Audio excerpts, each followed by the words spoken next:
Kapag nagbalik na ako mula sa Nango, ito na ang katapusan ninyong mga hamak na insekto. Hanggat narito pa ako, si Surong Yue. Huwag ninyong asahang makakatapak kayo sa Dikwo.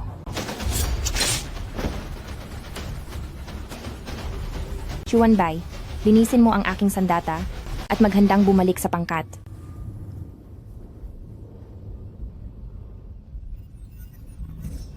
Surong Yue.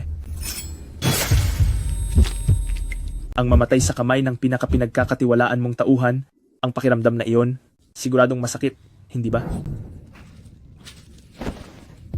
Chuanbay, bakit mo ito ginagawa? Bakit? Gusto ko ring itanong sa pinuno ng Dikwo kung bakit niya hinayaan ang isang babae na mamuno sa libu-libong hukbo. Sa anong paraan ba ako naging mas mababa sa iyo? Ang mga taong katulad mo ay nararapat lamang na gumapang sa paanan ng iba. Kahit napatayin mo pa ako ngayon, tatapakan ka pa rin ng ibang tao habang buhay. Ano naman ngayon? Kapag wala ka na, ang lahat ng ito ay susunod na sa akin. Nagkakamali ka. Dahil kahit mangyari iyon, papatayin pa rin kita.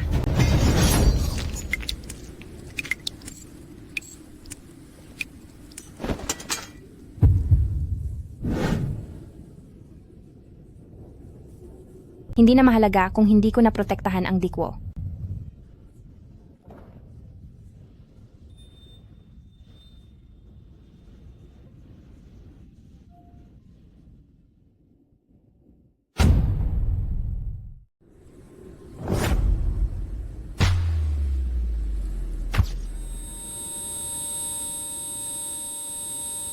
Hindi ba patay na ako?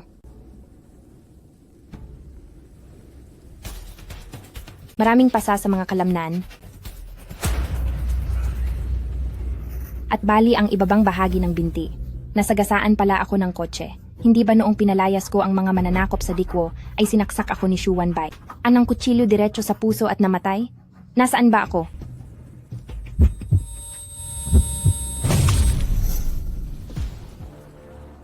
Aba, sa wakas ay gising na ang mabait kong ate. Ano ba talagang balak mong gawin? Anong gagawin?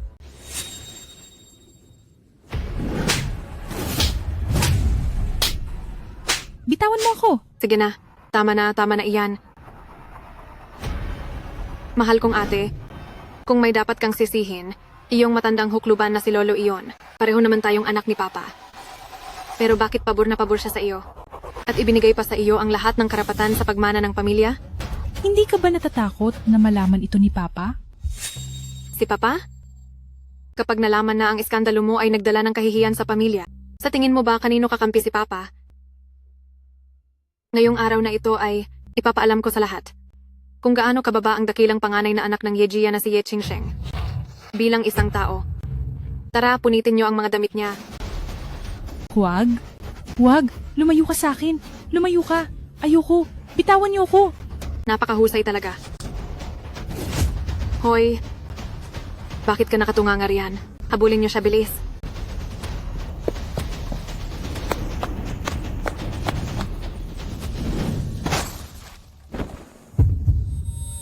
Ano pang silbi ng pagiging panganay na anak ng Yejia? Naging mahina ako sa buong buhay ko. Sana ay nagkaroon ako ng lakas ng loob na lumaban noon.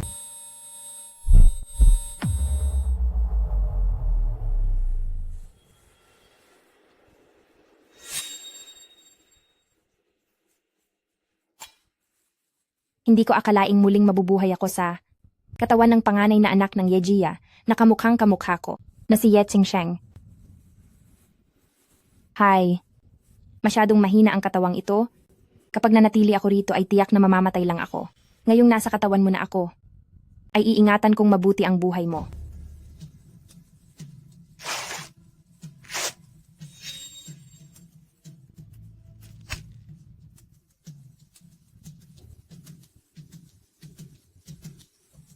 Simula ngayon ay hindi na ako si Surong Yue, kundi ang panganay na anak ng Yejia na si Ye Qingsheng. Ako na ang tutupad sa kanyang huling hiling. Handang pumatay ang Yejia para lang sa mana at nagawa pa nilang magdrama ng ganito. Hindi ko alam kung ano ang magiging reaksyon ni Ye Yuanyuan kapag nakita niya ako sa harap niya. Ano kaya ang magiging hitsura niya?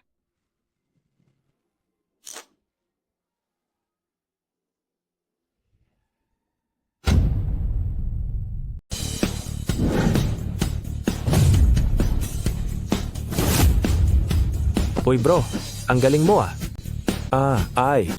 Wow, ang lupit. Bakit ang bilis mo yata? Oh, isa Game pang na. ikot.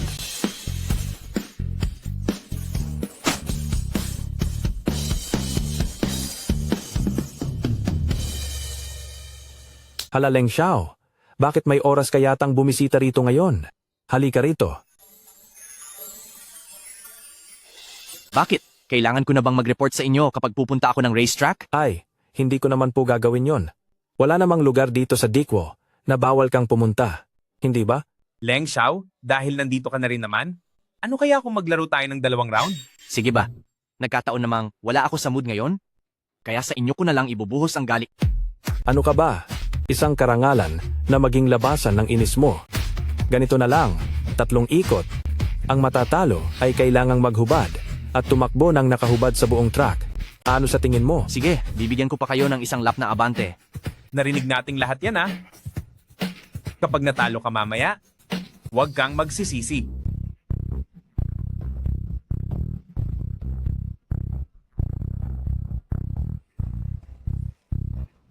Sila ba ay nakikipagkarera?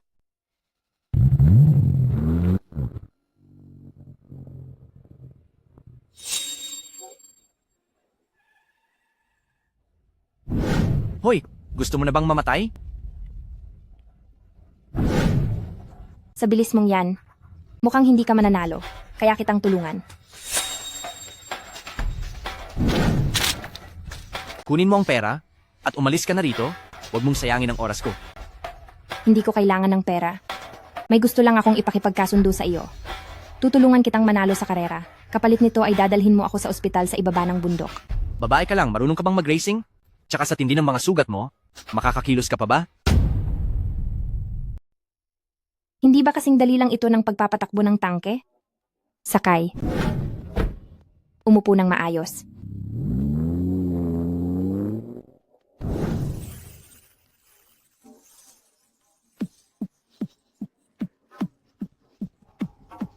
Bakit ang bilis niyang nakahabol? Dali-dali, harangan niyo ang kotse ni Leng Xiao para sa akin. Tingnan natin kung paano siya overtake. Copy?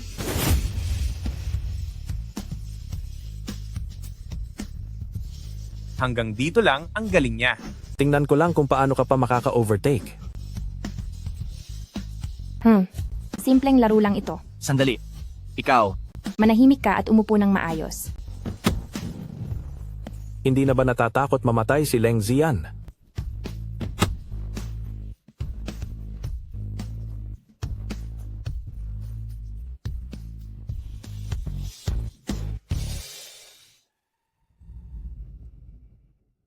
hindi ko akalaing ang galing mo palang magmaneho. Uy, binibini? Binibini? Hello, Kalihim Chen? Ipaalam mo agad sa pribadong doktor na hintayin ako sa distritong Z1. At pakiimbestigahan din ng isang babae.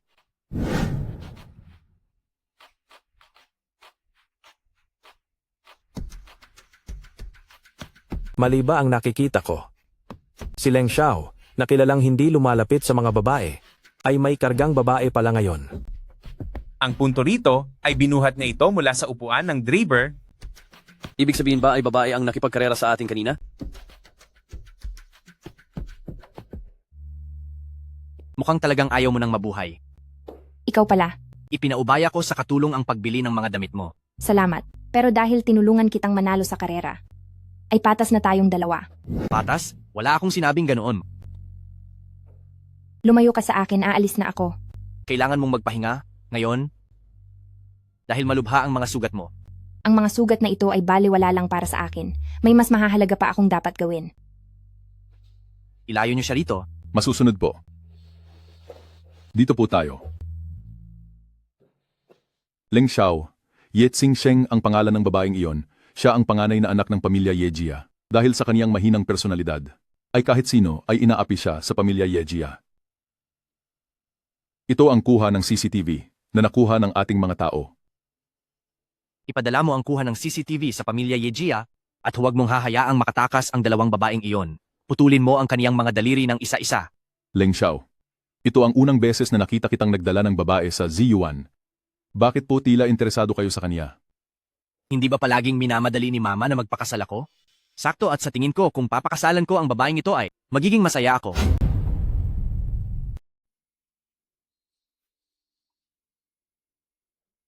Nandito na po pala kayo, senyorita. Si senyorita ba talaga ito? Parang nag-iba na ang buong pagkatao niya. Maraming araw na ang lumipas, pero wala pa ring balita. Itong si Ye Qingsheng. Hindi ko alam kung saan-saang lupalop nagbubuhay gala. Papa, nakita ko si ate noong nakaraang araw na may kasamang grupo ng mga tambay. Sinabihan ko siyang umuwi na, pero sinabihan niya lang ako na huwag makialam sa buhay niya. Mahal, normal lang naman sa mga batang iyan ang maging mahilig maglaro. Karaniwan lang ang ganoon. Kaya lang, nakikipagbarkada siya sa mga lalaki at hindi pa umuuwi sa gabi. Hindi ba masama ang magiging usap-usapan kapag kumalat ito? Ang walang kwentang babaeng iyon, pagbalik na pagbalik niya, talagang malalagot siya sa akin. Ye Qingsheng. Ikaw, paano? Kapatid, matagal na rin tayong hindi nagkita. Ikaw, tao ka ba o multo? Yuan, naging masaya ba ang laro mo ngayong araw? Haha. Simula ngayon, itong si Tia Liu na ang magiging tunay mong ina at si Yuan naman ang magiging kapatid mo. Qingsheng, bumati ka. Hindi pa man natutuyo ang lupa sa libingan ni Mama, inuwi mo na agad ang babaeng ito? Hindi ba sobrang-sobra na ito? Huwag mo akong simulan sa mga walang kwentang salita. Maagang kinuha ang buhay ng nanay mo, wala kang dapat isisi sa iba. Lalaki ako, hindi naman pwedeng hindi na ako mag-aasawa habang buhay dahil lang sa kanya, di ba? Qingsheng, aalagaan ka ng mabuti ni Tia simula ngayon. Halika, tumayo ka. Kapatid. Ate, dapat maging mabuti ang pagsasama nating dalawa, ha? Ang kasalukuyang Ye Qingsheng ay hindi na magiging kasing hinhin at duwag gaya ng dati, na hinahayaan lang na api-apihin ng iba. Ye Yuan, nagsisimula pa lang ang malaking palabas ng paghihiganti na ito, kaya manood ka na lang at abangan mo. Bakit? Mukhang gulat ka na hindi ako namatay. Mukhang dismayado ka yata. Hindi sa ganoon, ate. Matagal-tagal ka ring hindi nakabalik, kaya nag-aalala lang talaga ako sa iyo. Ganoon Nag-aalala ba? sa akin. Nag-aalala ka ba na hindi ako namatay? O natatakot ka na baka maging multo ako at balikan kita? Ate, bakit mo naman nasasabi ang ganyan sa akin? Pa, tingnan mo si ate. Bakit ganyan siya magsalita? Ye Qingsheng, bakit ganyan ka makipag-usap sa kapatid mo? Marami ka namang pinag-aralan, pero bakit parang wala kang modo? Hindi ko yata maalala. Nananganak pa pala ang nanay ko ng isa pang kapatid. Bakit parang nag-iba ang ugali ni Ye Qingsheng ngayong araw? Ibang-iba na siya kaysa dati at nakakatakot na rin siya. Tama na, sabihin mo sa akin, saan ka ba nanggaling nitong mga nakaraang araw? Bakit ang dumi-dumi at ang gulo ng itsura mo? Ano bang nangyari sa iyo? 3 araw ang nakalipas. Sinabi ni Ye Yuan na may mahalaga siyang sasabihin. Pero ang totoo ay ipinahuli niya pala ako. Nang magising ako, nandoon na ako sa bundok. At pagkamulat ng mga mata ko, sinimulan na nilang hubaran ako. Hirap na hirap akong nakatakas pero nabangga pa ako ng sasakyan. Tapos ay may nagligtas sa akin. At hanggang ngayon lang, ako nagkamalay. Ye Yuan, totoo ba ang sinasabi ng ate mo? Ate, hindi mo naman ako pwedeng pagbintangan ng ganyan. Tama po siya. Mahal na Panginoon, ikaw mismo ang nagpalaki kay Yuan. Kaya kung anong klaseng tao siya, ikaw ang mas nakakaalam niyan. Pa, alam kong hindi kami kailanman tinanggap ni Mama sa pamilyang ito, pero hindi mo rin naman pwedeng isisi sa akin ang ganyang klaseng kasalanan. Sige na, hindi ko naman sinabing ikaw ang gumawa niyan. Hayaan na nating matapos ang usapang ito. Kumain na tayo. Kaunting iyak lang ng nakababatang anak. Wala na agad pakialam sa buhay ng panganay. Napakahusay mo talagang maging ama. Sir, may malaking problema po tayo. May nagpadala ng isang video. Baka gusto niyo po itong tingnan.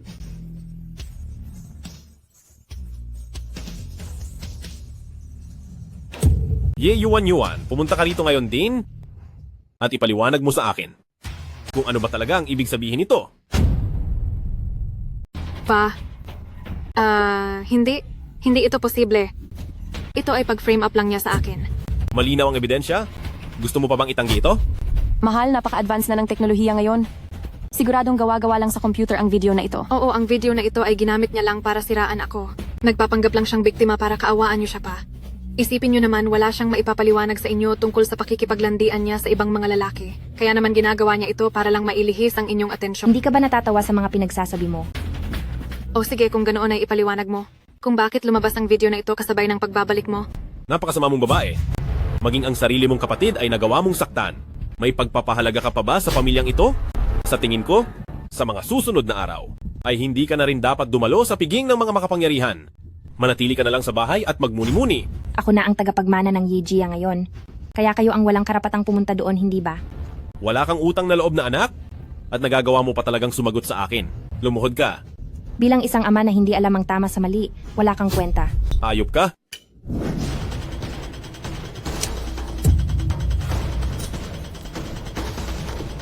Sinasabi ko sa inyo, mula sa araw na ito, kailanman ay hindi na magpapaapi si Ye Qingsheng sa inyo. Kung gusto nyo akong galawin, ay subukan nyo lang. Ang batang ito, kailan pa siya naging ganito kalakas? Parang naging ibang tao na siya? Si Ye Qingsheng, hindi naman siya makakagawa ng kahit anong gulo. Magpunta ka na at bumili ng mga magagarang damit. Para ikaw ang maging pinakamaganda sa lahat sa piging. At para na rin maging proud sa iyo ang iyong ama. Naiintindihan ko po, ma. Sakay?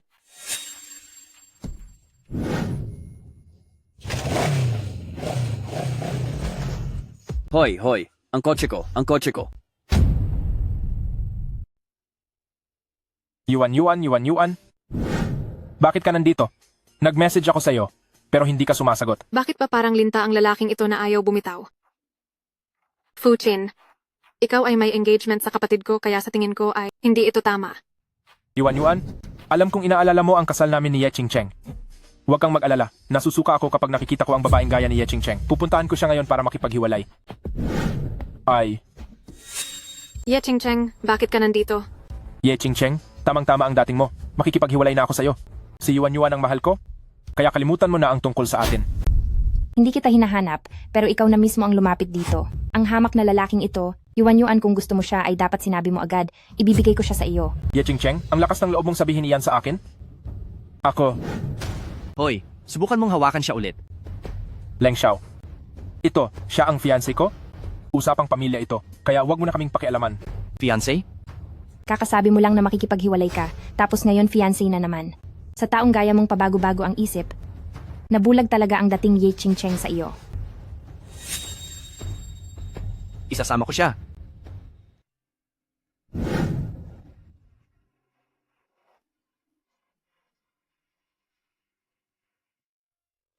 Sino ba ang taong iyon? Bakit ka naging masyadong magalang sa kaniya? Siya ang Crown Prince of the Empire? Hindi siya matatarok. Ang pagkatao niya ay hindi kasing simple ng nakikita mo. Buwisit. Kailan pa nagkaroon ng ganiyang koneksyon si Ye Qingsheng? Yuan, huwag kang mag-alala. Isang laruan lang si Ye Qingsheng para kay Leng Xiao. Pagdating ng oras ng piging, magpapahayag ako ng pakikipaghiwalay upang mapahiya ng husto si Ye Qingsheng.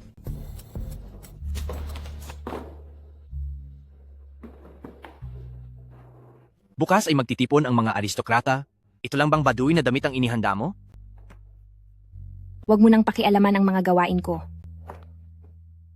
Pinaghirapan ko ng husto ang pagkuha sa CCTV na iyon. Ganyan ba ang turing mo sa iyong tagapagligtas? Anong kailangan mo? Sira na ang iyong sasakyan. Kung ayaw mong maglakad pa uwi, sumunod ka na lang sa akin ng maayos.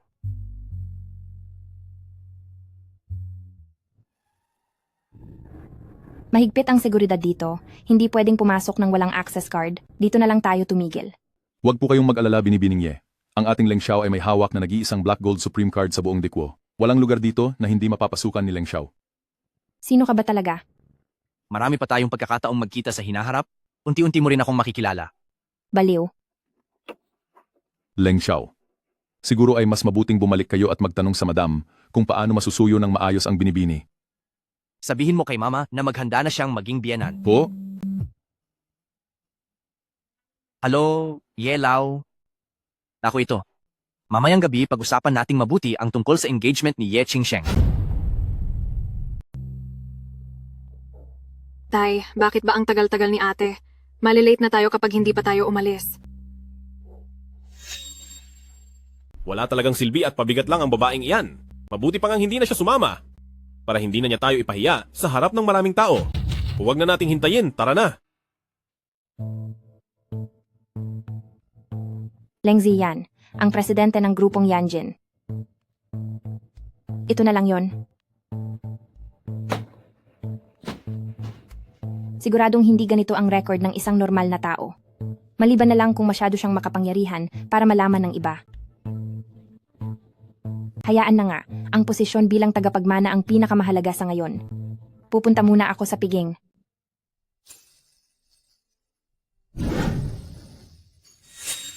Hindi ko akalaing maglalakas loob pang pumunta ang malanding Ye Chingsheng na iyan.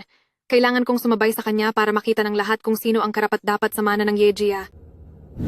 Ate, bakit ngayon ka lang dumating? Hinihintay ka na ng lahat.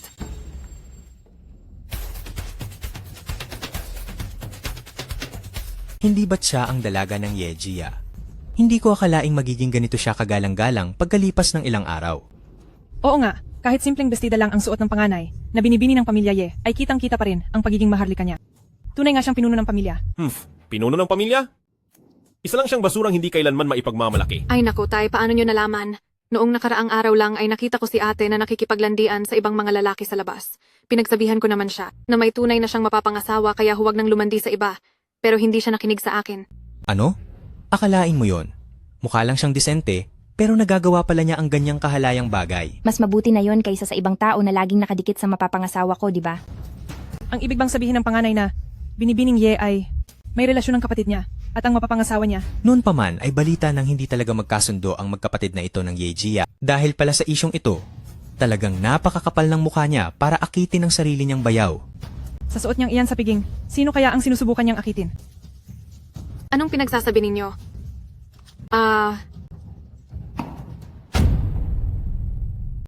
Yuan, anong nangyari sa'yo? Bakit basang-basa ka ng tubig? Ye Chingsheng, nababaliw ka na ba? Kung may magsasaboy sa akin ng tubig, tatayo lang ba ako para hayaan siya? Napakasama mong babae. Tigil! Ngayon lang ako nakakita ng ganito. Pati si Yelao ay naistorbo. Bakit kayo nandito? Wala kang silbi. Inaapi na ng iba si Chingsheng. Pero wala ka pa rin ginagawa. Tumabi ka riyan. Ano ba talagang balak ninyong gawin kay Chingsheng? Yelao, gusto ko nang kanselahin ang kasunduan sa kasal. Nababaliw na si Fuchin. Ang nasa harap niya ay ang general ng Dikwo na si Yelao. Alam ng lahat na si Ye Chingsheng ang pinakamahal na apo ni Yelao. Sadyang baliw na siya. Ang hinahanap ko ay isang babaeng mabait at mahinhin. At hindi tulad ni Ye Chingsheng na napakabastos at walang delikadeza. Mukhang mahal na mahal mo talaga ang kapatid ko. Handa mong sirain ang 10 taong kasunduan ng ating mga pamilya para sa kanya. Tama. Tumahimik ka, ano bang pinagsasabi mo? Malinis ang ugnayan ng aming si Yuan at sa iyo. Tama. Huwag kayong maniwala sa mga sinasabi niya. Ye Chingsheng, sanay ka nang magsinungaling? Nadamay mo pa ako sa pagkansela ng kasal mo? Isa ka talagang basura na walang gustong kumuha. Sinong nagsabing walang may gusto sa kanya? Hindi ba ako nananaginip? Hindi ba ito ang misteryosong tagapagmana ng Dikwo na si Leng Xiao? Ang tagapagmana ng Dikwo? Yelao? Maaari nyo na po bang ipahayag ito ngayon? Ngayong narito tayong lahat, hayaan nating saksihan nating lahat. Saksihan ng ano? Ang pagpapakasal namin ni Ye Chingsheng? Ano? Ang Yejia ay napakaswerte na talaga. Nakuha nila si Leng Xiao, siguradong maghari-harian na ang Yejia pagkatapos nito. Oo nga, pero sa totoo lang, bagay na bagay talaga silang dalawa. Kaya naman pala walang pakialam ang panganay na binibining Ye sa pag-atras sa kasal. Kung may lalaking tulad ni Leng Xiao na nanliligaw sa akin, hindi ko rin papansinin ng ibang mga lalaki.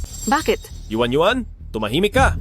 Ang kaisa-isa kong apo, karapat dapat lang sa pinakamaganda. Pa, parang iba naman ang turing niyo sa amin yan. Apo niyo rin naman si Yuan. Huwag mo akong tawaging pa.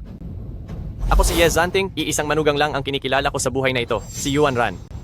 Huwag mong isipin na hindi ko alam ang lahat ng kalokohang ginawa mo. Mabuti na lang at nariyan ang anak mo. Pwede nyo nang kunin ng mga walang kwentang lalaking iyan. Lolo, ano po ang ibig ninyong sabihin sa mga sinabi nyo? Bata, hindi mo pa ba naiintindihan ang punto ko? Ang sabi ko, hindi ka karapat dapat para sa Chingsheng ko. Talagang napahiya ng husto si Fu Gongzi ngayong araw. Oo nga, nandito pa siya at tinatalikuran ang kasunduan sa kasal. Sino ang nakakaalam? Talagang hindi siya pinapansin ng mga tao. Sa tingin ko, dapat na lang magsama sina Fu Gongzi at Binibining Ye. Kapag kumalat ang nangyari ngayon, ewan ko na lang kung sino pa ang tatanggap sa inyong dalawa. Ito ay kagustuhan ng mga magulang at ayon sa tradisyon. Kahit na gustong magpakasal ni Leng Xiao, kailangan pa ring pumayag ng batang ginang ng imperyo, di ba? Pumasok kayong lahat. Narito na ang mga regalo. Isang pares ng jade na may disenyong dragon at phoenix mula sa panahon ng Ming at Qing. Isang hanay ng Vilyang Imperyo na may tanawin ng dagat at mayroon ding 50 kahon ng mga alahas na ginto at pilak na gawa sa kamay. Lahat ng ito ay dote mula kay Ginang Leng para sa magiging asawa. Ganito ba talaga magbigay ng alahas ang mga mayayaman? O kahon? Mayroon ding 10% ng share sa grupong Yanjin. Ito ang kontrata para sa paglilipat ng pagmamayari. Kung wala pong magiging problema, pakipirmahan na po ito, Batang Ginang. Wala lang ang lahat ng ito. Sinabi ni Ina na basta't handang magpakasal si Qingsheng, kahit ang mga bituin sa langit ay kukunin ko para sa kanya. Sige, kampante na ako. Teka, pumayag ba ako? Ang ibig mong sabihin? Ano sa tingin mo? Walang sinuman ang pwedeng magdikta sa akin, kahit ikaw pa. Ay, tingnan mo sila. Napakasarap nilang pagmasdan ng magkasama. Oo nga, talagang bagay na bagay silang dalawa. May kailangan lang kaming pag-usapan ng asawa ko. Ipagpatuloy niyo lang ang inyong pagkain? Ma, tingnan mo siya. Mahal ko. Sino ba siya? Isang tao na hindi natin pwedeng banggain. Bitawan mo ako. Bitaw! Magaling ka pala ah. Naniniwala ka bang kaya kitang patayin ngayon din? Madam, bitawan niyo si Leng Xiao. Iisang uri lang ng tao ang pwedeng magbanta sa akin. At iyon ay ang mga patay na. Lumabas kayo. Leng Xiao? Ayaw ko nang ulitin pa ito.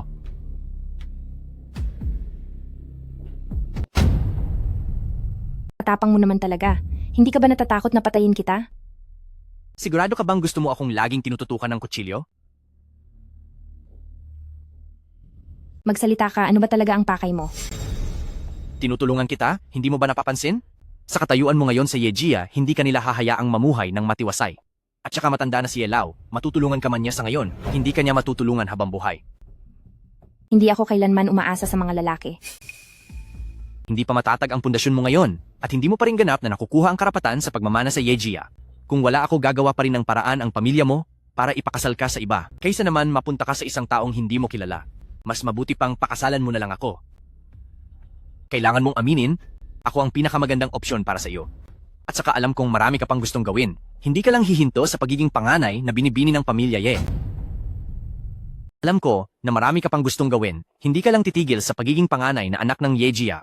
Kung sasama ka sa akin, ang buong Dikwo ay magiging sa iyo. At walang sinuman ang mangangahas na saktan ka. Napakaganda ng iyong mga kondisyon. Kaya dahil naliwanagan ka na, ay tayo Napakaganda na. ng... Pero ako, si Ye Qingsheng, ay hindi isang baging na umaasa lang sa lalaki para lumago. Gagamitin ko ang sarili kong sikap para dahan-dahang umakyat. Kung mayroon kang ibang balak sa akin, pinapayuhan kitang itigil mo na iyan agad. Huwag kang umasa sa akin. Kung wala nang kailangan, ay Sandali aalis lang. na ako.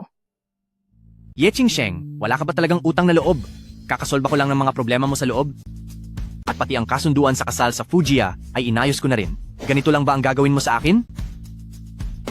Ang lolo ko ba ang tinawag mo? Tama, kailangan si Yelao sa harap para maging epektibo ang kasunduang ito. Kararating ko lang i-anunsyo ang ating kasal sa harap ng lahat. Kung sisirain mo ang usapan ngayon, ay talagang hindi mo ako nirerespeto.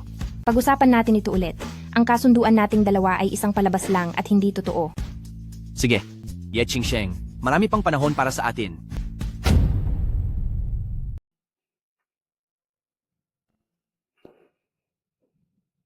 Katatapos ko lang mag-propose sa iyo, kung hindi tayo magpapakita ng pagiging malapit, paano kung may maghinala sa atin? Leng Xiao, ang tungkol sa kasal ninyo ng aking anak. Ang kasal ni Qingsheng ay pinayagan ko. Bakit? May reklamo ka ba? Pa? Hindi yon ang ibig kong sabihin. Kaya lang, ang kasalang ito, hindi ba dapat nating hingi ng pananaw ni Qingsheng? Hindi naman kita nakikitang nag-aalala ng ganyan kay Qingsheng dati. Ngayong nagpapanggap ka. Anong ibig sabihin ng pag-aarting ito? Lolo, kahit gusto pang magpakasal ni Leng Xiao, dapat pa rin nating tignan kung gustong magpakasal ni ate. Sa usaping kasal ni Qingsheng, ikaw na ang magdesisyon, hindi na makikialam si Lolo. Qingsheng, tinatanong ka ni Lolo. Lolo, pumapayag po ako, susundin ko po kayo. Mabait na bata, Zian, ipinagkakatiwala ko na sa iyo ang ating Qingsheng simula ngayon. Lolo, wag po kayong mag-alala. Siguradong aalagaan ko ng mabuti si Qingsheng sa hinaharap. Qingsheng, sumunod ka sa akin sandali.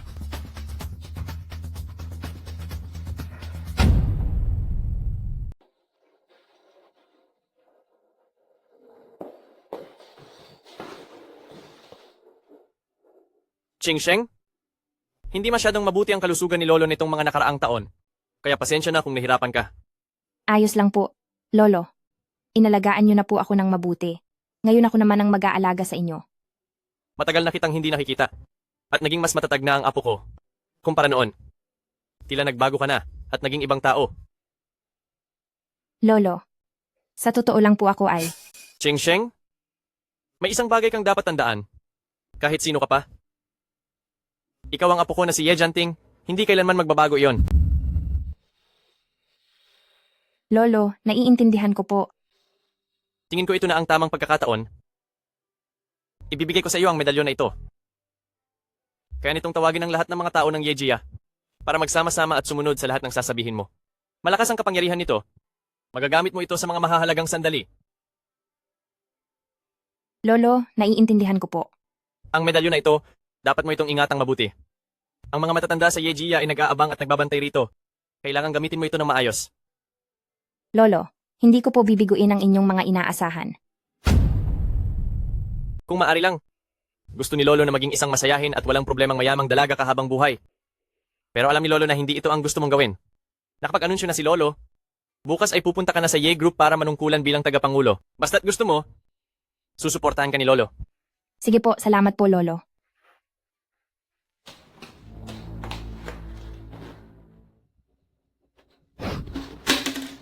Sira ba ang ulo mo? Talagang kailangan mong guluhin ang katahimikan ng bahay na ito. Mahal, kumalma ka muna. Tumayo kayo. Kayong dalawa. Ipinahiya niyo ang mukha ko ngayong araw. Paano ba ako nagkaroon ng anak na kasing walang kwenta mo? Pa, bakit niyo po nasasabi iyan sa akin? Si Ye Qingsheng naman kasi ang... Anong problema sa akin? May kapal ka pa ng mukhang bumalik dito Pinahiya mo kaming buong pamilya sa piging kanina.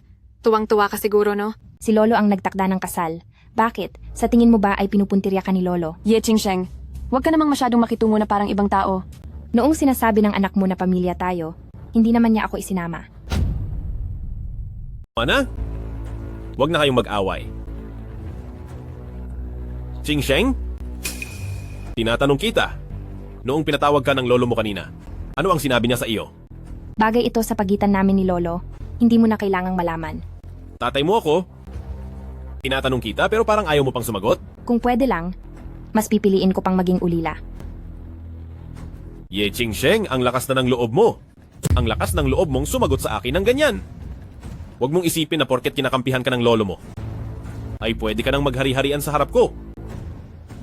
Tingnan natin kung hanggang kailan ka mapoprotektahan ng lolo mo. Qingsheng, bakit parang wala kang galang? Kailan pa nagkaroon ng karapatang magsalita rito ang isang kabit na tulad mo? Ye Qingsheng, ikaw. Hindi ba gusto mong malaman kung ano ang sinabi ni Lolo sa akin? Sige, sasabihin ko sa iyo. Ibibigay na ni Lolo ang kumpanya ng Yejia sa akin at bukas na bukas din na ililipat na ito. Mula ngayon, ako na ang magiging boss mo at kailangan mo akong tawaging chairperson. Ano? Ibibigay talaga ni Lolo sa'yo ang Yejia Group? Ye Qingsheng, huwag mo akong takutin sa mga kasinungalingan mo. Isa ka lang batang walang muwang. Paanong ibibigay ni Papa ang Yejia Group para pamunuan mo? Malalaman mo rin bukas kapag pumunta ka na sa kumpanya. Mabuti pang mag-ingat ka, baka hindi ko sinasadyang masisante kita. Pa, hindi mo na pwedeng hayaan na maging ganito, kayabang si Ye Qingsheng. Tama iyan, mahal ko. Nagawa ka pang sagot-sagutin ni Ye Qingsheng sa harap mo ngayong araw. Baka sa susunod ay tuluyan ka na niyang apakan. Sumusobra na talaga iyang si Ye Qingsheng. Humanda siya sa akin. Ma, kapag nagpatuloy pa ito, mapupunta na kay Ye Qingsheng ang buong Yejia. Hanggat nasa kay Ye Qingsheng ang karapatan sa pagmamana, hindi siya hahayaan ng papa mo na basta na lang. Siguradong may gagawa ng paraan para turuan siya ng leksyon para sa atin. Teka lang pala, ano na ba talaga ang namamagitan sa inyo ng batang iyon mula sa Fujiya? Ayun, palagi siyang habol ng habol sa akin, hindi ko siya magawang layuan. Kung ganoon, bakit hindi natin siya gamitin para kalabanin si Ye Qingsheng? Basta hindi sumipot si Ye Qingsheng bukas para sa kanyang posisyon, siguradong magagalit sa kanya ang mga shareholder. Sa oras na iyon, hindi siya magiging komportable sa loob ng kumpanya. Ang talino mo talaga, Ma. Bakit hindi ko naisip iyon? Sige, tatawagan ko na agad si Fuchin ngayon din. Hello? Fuchin, ako ito. Hello, Fuchin, ako to. Yuan, bakit ka umiiyak? Anong nangyari? Alam mo ba kung bakit hindi ko magawang tanggapin ka? Dahil natatakot ako na magalit si ate. Kapag nagalit siya, sinasaktan at pinapagalitan niya ako. Natatakot talaga ako. Hindi naman sa hindi kita gusto, talagang hindi ko lang magawa. Talagang napakasamang babae nitong si Ye Qingsheng. Yuan, huwag kang mag-alala. Ako na ang bahala kay Ye Qingsheng. Bukas na bukas, maghahanap ako ng leleksyon sa kanya. Walang sino man ang makakahadlang sa ating pagsasama. Ye Qingsheng, ikaw ang nagtulak sa akin na gawin ito.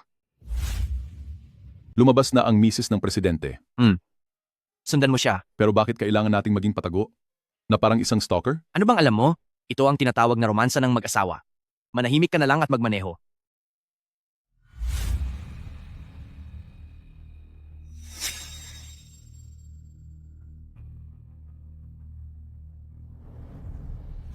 Magsalita na kayo. Anong binabalak ninyong dalawa?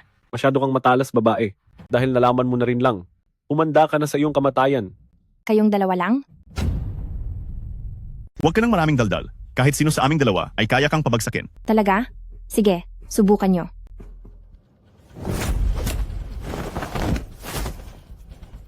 Magsalita ka. Sinong nag-utos sa inyo? Hinding-hindi ko sasabihin. Oh, talaga? Kung ganoon, kailangan kitang pahirapan. Hinihiwain ko ng paunti-unti ang balat mo para makita natin kung hindi ka pa magsasalita. Magsasalita na ako. Magsasalita na. Pinadala ako ng panganay na anak ng Fu Jia na si Fu Qin. Binibini, maawa ka sa buhay ko. Hindi ko na uulitin. Mabuti naman, salamat sa iyo. Pero ang isang taong katulad ko ay laging naghihiganti sa kahit maliit na atraso. Kapag sinaktan ako ng iba kahit kaunti, sisirain ko ang buong buhay niya. Pumunta ka na sa impyerno. Nagpupugay po, mahal na panganay na binibini. Panganay na binibini? Magsalita kayo, sino kayo? Binibini, kami ang mga bantay ng anying na ipinadala ng Panginoon para protektahan kayo. At sino naman ang Panginoon na iyon? Bilang sagot sa inyo, binibini. Siya ay si punong Komandante Ye, na lolo niyo rin po. Lolo? Itingala niyo ang inyong mga ulo at hayaan niyo akong makita kayo. Chuanbay? Binibini, kilala niyo po ba ako? Nabalitaan ko na. Anong ginagawa niyo rito ngayong araw? Inutusan po kami ng Panginoon ngayong araw. Napauwiin na ang binibini. Huwag kang magmadali. May iba pa akong kailangang gawin. Leng Xiao, tatawag ba tayo ng tutulong kay misis? Mga tao yan ni Komandante Ye. Huwag kang mag-alala. Mag-U-turn ka na papuntang Civil Affairs Bureau. Hindi niyo ba balak sumama kay Binibining Ye ngayong araw? Kilala ko siya. Sa ugali niya, siguradong gaganti siya. Hayaan mo siya kung ano ang gusto niyang gawin. Total, hindi naman kailangan ng presensya niya para makasal kami. Ang ibig niyo bang sabihin ay gagamit kayo ng ibang paraan? Hawak ko ang household register niya. Kailan niyo po iyon ninakaw mula kay Binibining Ye? Ako ba si Leng Ziyan ay ang tipo ng taong gagawa niyan? Si Yelao mismo ang nag-abot nito sa akin. Tama na, huwag ka ng daldal ng daldal. Siguraduhin mong ikalat ang balita na nakuha na namin ni Ye Qingsheng ang marriage certificate. Opo.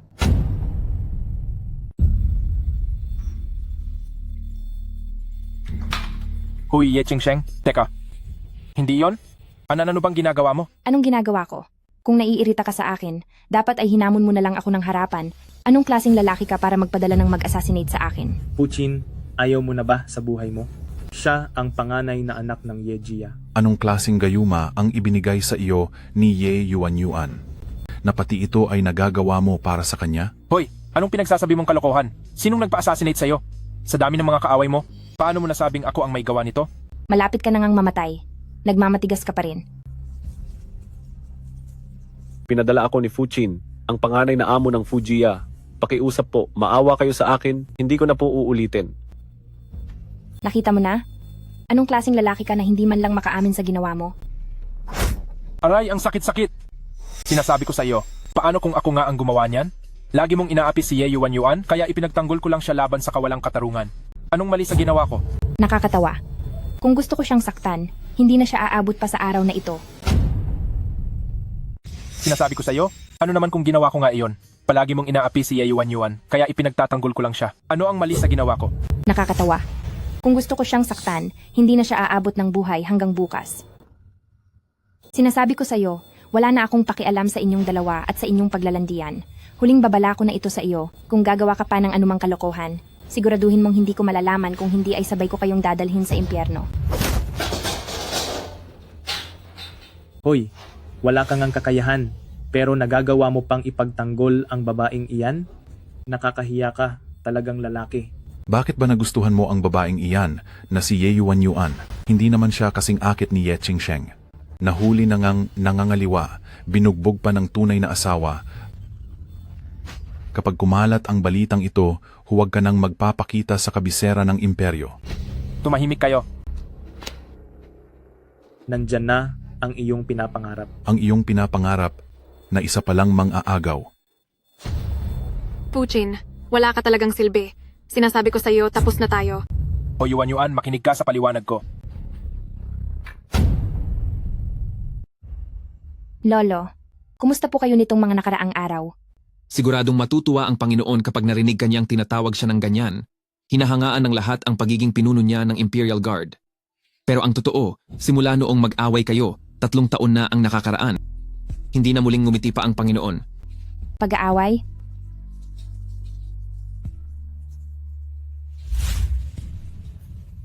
Chingsheng, nandito ka na pala. Lolo, may kailangan po ba kayo kaya ninyo ako pinuntahan ngayon? Anong itinawag mo sa akin? Lolo? Ito, may mali ba roon? Akala ko ay nagtatanim ka ng galit sa akin sa loob ng maraming taon. At ayaw mo na akong makita. Pero sadyang limitado lang ang kakayahan ng iyong lolo. Kaya hindi ko talaga mahanap ang dahilan ng pagkamatay ng iyong ina. May kahina-hinala sa pagkamatay ni nanay. Paano mo nasasabi ang ganyan? Hindi ba't nag-away pa tayo ng matindi dahil dito noon? Lolo, bata pa ako noon kaya hindi ko na masyadong maalala ang mga nangyari. Kasalanan nito ni Lolo dahil wala akong silbi. At hindi ko man lang naprotektahan ng sarili kong anak. Lolo, sabi mo ay hindi ito mahanap. Ibig sabihin ay mayroon talagang mga dokumento, kaya lang ay wala kang pahintulot na makita ang mga ito. Tama, ang sanhi ng pagkamatay ng bawat henerasyon sa marangal na angkan ng imperyo ay itinatago sa loob ng pinakamataas na arkibo ng mga lihim. Kahit ako na pinunong tagapagtanggol ng bansa ay walang pahintulot na tingnan ng mga iyon. Maliban na lang sa ano? Maliban na lang kung mahahanap ang pamilyang Leng. Sila ang nangunguna sa Dikwo. Hawak nila ang lahat ng daloy ng ekonomiya sa Dikwo. At nasa kanila rin ang lahat ng impormasyon ng bawat tao. Sayang lang at hindi natin kayang abutin ang pamilyang Leng. Pamilyang Leng? Siya nga pala, ang mga taong ito ay mga tagapagbantay na sadyang pinili ko para sa iyo. Sa loob ng maraming taon, sila ang lihim na nagpoprotekta sa iyo. At ngayon ay maaari mo na silang utusan. Lolo? Sa dami ng mga taong ito sa paligid ko, ay medyo hindi ako nasasanay. Pumili ka na lang kung sino sa kanila ang magugustuhan mo. Sige. Siya. At saka siya. Silang dalawa na lang. Masusunod po, Binibini. Bakit? Ayaw mo ba? Binibini, hindi ko po magagawa iyon. May nangyari ba sa daan kanina? Bakit ang tagal ninyo? Panginoon, may sumalakay po sa Binibini kanina sa daan at naayos na po namin ang lahat. Ano? Sinong may lakas ng loob na gawin iyon? Para paginitan ng aking Chingsheng? Talagang naghahanap sila ng sakit ng katawan. Sino ba talaga sila? May kinalaman po rito ang anak ng pamilyang Fu at ang kapatid ng Binibini na si Ye Yuan. Isang anak lang pala sa labas? Na naglalakas loob pang magmayabang sa harap ng ating Chingsheng. Ye Zhong, kung hindi mo kayang disiplinahin ang anak mo, ako na mismo ang magtuturo sa kanya ng leksyon. Ihanda ang sasakyan. Pupunta tayo sa Yejia. Opo. Chingsheng, huwag kang matakot. Nandito ang lolo para protektahan ka.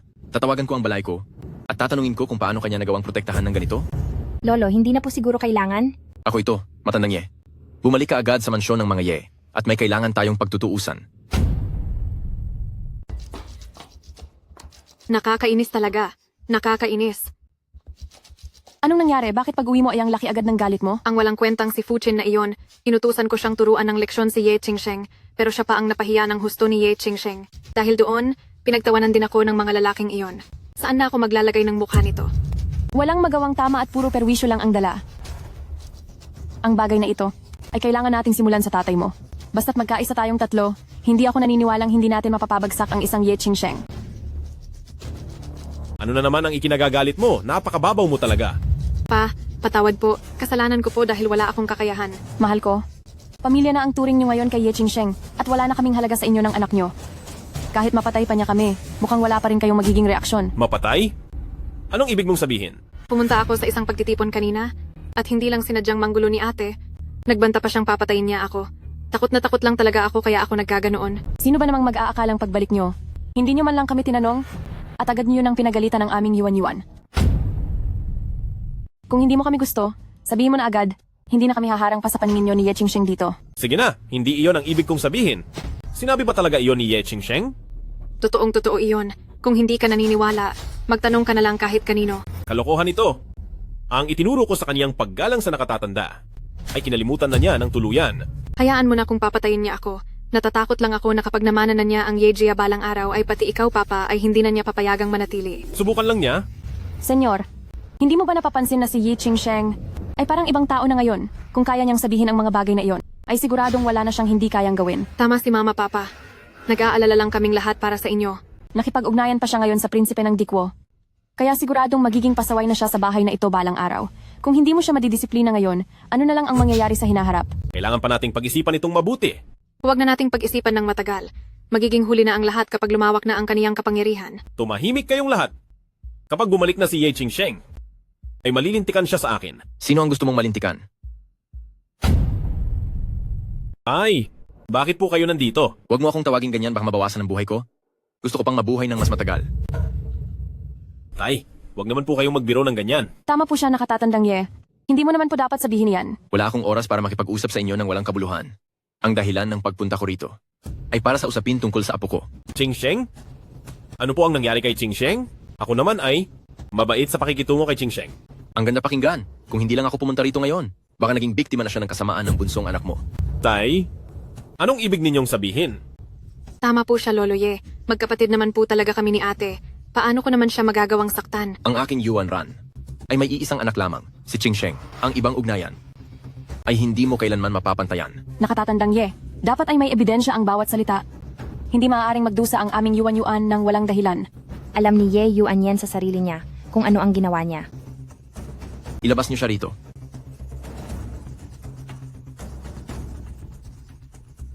Sinong nag-utos sa iyo na gawin ito?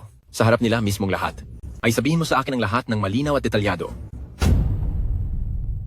Sasabihin ko, ang anak ng pamilyang Fujiya ang nag-utos sa akin na gawin ito. Nakatatandang Ye. Kung si Fuchin ay naiinis kay Ye Qingsheng at nagpadala ng tao para patayin siya, anong kinalaman ko doon? Baka nagkamali kayo ng taong hinahanap? Bakit ka nagmamadali? Hindi pa tapos magsalita ang tao. Ako ang personal na bodyguard ni Batang Fu. Tinawagan ni Senyoritang Ye Yuanyen si Batang Fu, kaya pinagawa ito sa akin ni Batang Fu. Huwag mo akong pagbintangan ng ganyan. Ang sinabi niya ay narinig ninyong lahat. Nakatatandang Ye, hindi ba masyado ka namang hindi makatarungan? Alam ko na mahal mo si Qingsheng. Pero, hindi mo pwedeng ibintang ang kasalanan ng pagpatay. Kayuan-yuan namin ng basta-basta na lang. Totoo iyon? Anak ko rin naman si Yuan Yuan kahit papaano. Ang isang kabit na sumira ng pamilya ng iba at nanganak ng isang bastardo ay hindi karapat-dapat na ikumpara sa aming si Qingsheng. Subukan mong maniwala ka man o sa hindi. Babaliin ko ang braso mo. Master, tingnan mo siya. Paunti-unti na siyang nawawalan ng modo. Kaya pala walang galang si ate ngayon dahil kung ano ang puno ay siya ring bunga. Yi Qingsheng, paano mo nagawang patayin ang sarili mong kapatid? Nababaliw ka na ba? Ye Yuan, hindi ba't sinabi mong magkapatid tayo? Hayaan na nating hindi alam ng kapatid kong ito ang tungkol sa katayuan sa buhay. Pero kahit ang simpleng paggalang sa nakatatanda ay hindi rin niya maintindihan. Kaya anong masama kung bilang ate, ay disiplinahin ko siya. Ye Qingsheng, papatayin kita.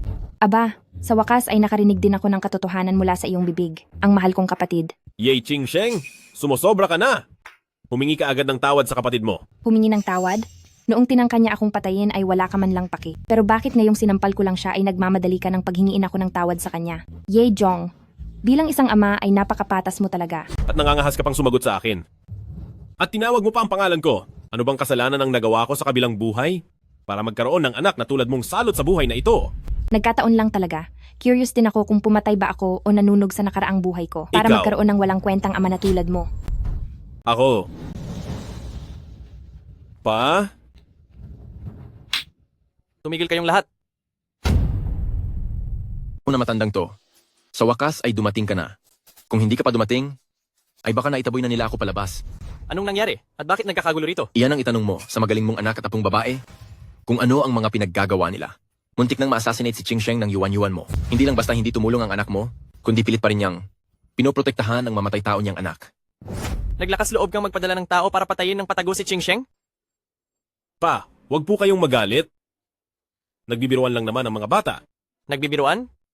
Pariling kaya kita. Tapos sabihin ko sa iyong nagbibiruan lang tayo? Papayag ka ba? Nakikita ko na ang totoo.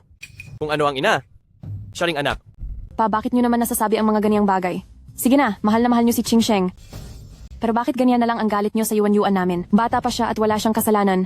Wala siyang kasalanan? Siguro ay marami na kayong ginagawang masama ng magkasama, di ba? Ha?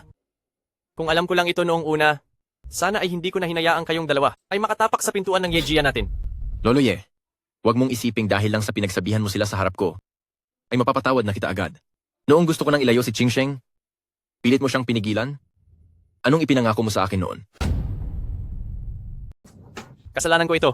Ngunit huwag kang mag-alala dahil naibigay ko na ang karapatan sa pagmana ng Yejia kay Qingsheng. Hindi ko hahayaang makaranas siya ng kahit anong pang-aapi. Ngunit lolo, may nangyari kasing ganito sa daan ngayong araw kaya hindi ako nakapag-ulat sa kumpanya. Baka magkaroon ng sama ng loob ang mga stockholder. Ikaw ang apo ko. Sino sa kanila ang maglalakas loob na magkaroon ng reklamo laban sa iyo? Sabihin mo sa kanilang humarap sila sa akin. Bukas, pumasok ka sa kumpanya sa tamang oras. Bakit wala pa akong naririnig na balita sa labas na? Si Qingsheng, na pala ang tagapagmana ng Yeshi mo ngayon? Tama ka. Ngayon din ay mag-uutos ako ng mga tao para maglabas ng pahayag sa pahayagan. Mga amo, may masamang balita. Ang kasunduan sa kasal ng panganay na binibini at ng prinsipe ng imperyo ay kumakalat na at pinag-uusapan na ng lahat. Ano? Bakit hindi ko alam na nagpakasal na pala kami ni Leng Zian? Sigurado ka bang totoo ang balitang iyan? Totoong totoo po yan. Ang mga salitang ito ay nanggaling mismo kay Leng Xiao. Leng Zian, humanda ka sa akin. Matanda na si nakatatandang Ye. Palamigin mo na lang ang ulo mo at umuwi para magtsaa. Huminahon ka na lang muna. Kung hindi lang dahil kay Qingsheng, sa tingin mo ba ay gugustuhin kong pumunta rito?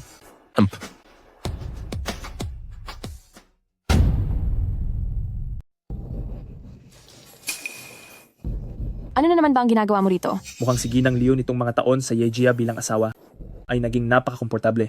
Kinalimutan mo na ang ating kasunduan ng tuluyan. Kung hindi dahil sa akin noon, sa pamamagitan ng iyong mga palpak na paraan, makakatakas ka pa ba sa investigasyon ni Ye Rufeng? Tumahimik ka. Ako na ngayon ang ginang ng Yejia. Huwag mo nang asahan na matatakot mo pa ako. Talaga ba?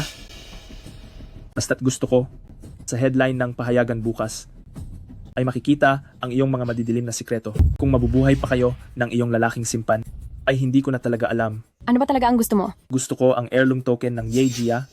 Ano iyon? Wala pa akong narinig na ganoon kailanman. Hindi lang ikaw. Baka kahit ang hangal na si Yejong ay hindi alam na mayroon palang ganoong token. Sa Yejia, kung sino man ang may hawak ng token na ito, ay maaring makontrol ang Yejia na lahat ng impluensya nito.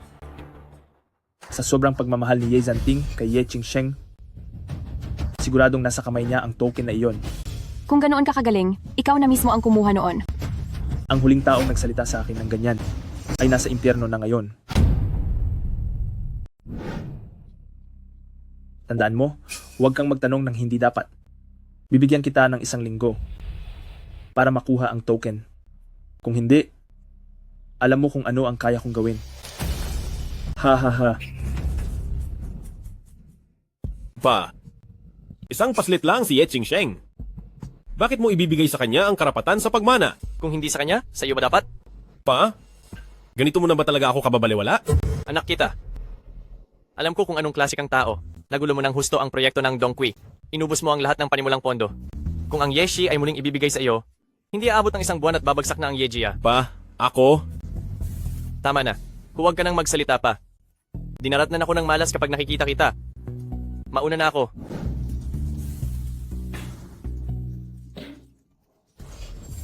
Pa, huwag ka na pong magalit. Paanong hindi ako magagalit? Mas malala pa ako sa isang babae, buwisit. Ayos lang.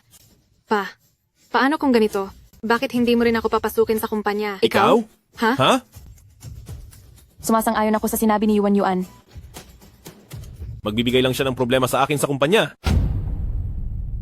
Ang pinakamahalaga ngayon ay bawiin ang karapatan sa mana. Dahil hindi natin mapakiusapan si Papa.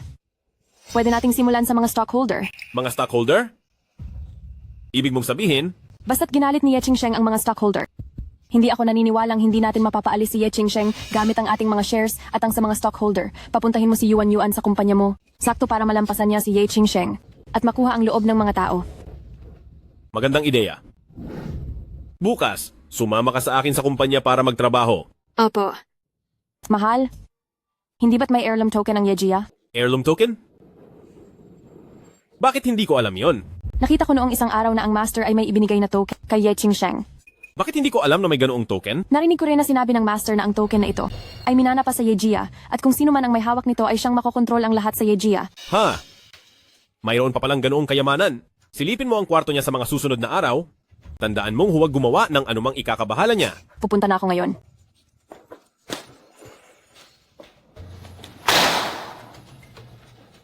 Isang buwan ang lumipas. Pero puro basura lang ang ginagawa nyo. Pinapakain ba kayo ng pamilya Leng para lang maging palamunin? Ibigay mo sa akin ang planong ito, ulitin nyo ito. Kung ganito pa rin ito, lumayas kayong lahat. Pasensya na po, Leng Xiao. Gagawin ko na po agad ito. Nandito na po ang asawa ng chairman. Leng Zian, kailangan mo akong bigyan ng maayos na paliwanag. Lumabas na kayong lahat.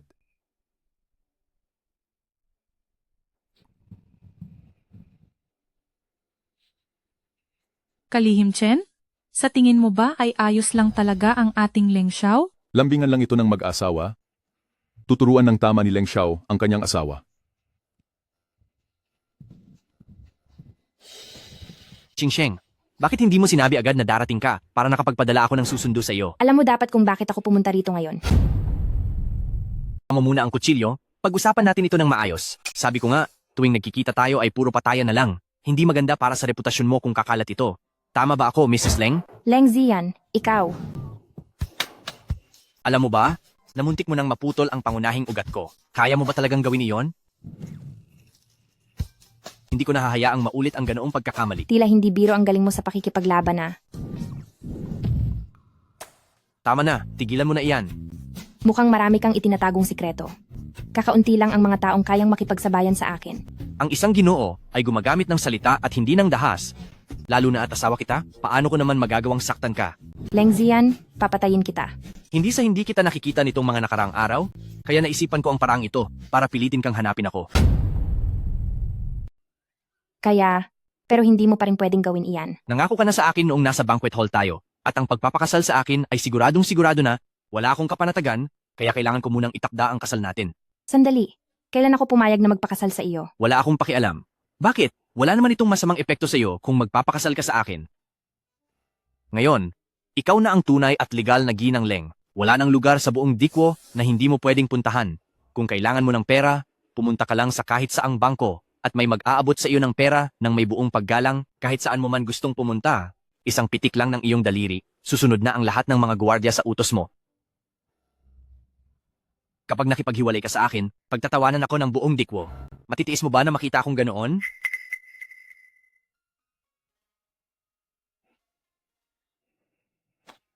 Pagkatapos ng 3 taon, pagkalipas ng 3 taon at humupa na ang ingay, maghihiwalay na tayo. Hindi maaari. Kahit ano ay kaya kong ibigay sa iyo, ngunit hindi ako papayag sa isang bagay na ito. Gusto mong makipagdiborsyo, maliban na lang kung mamatay ako. Siyempre, maaari mo ring wakasan ang buhay ko mismo.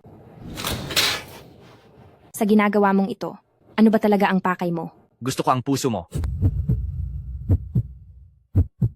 Ibigay mo sa akin ang pinakamataas na autoridad sa Imperial Database.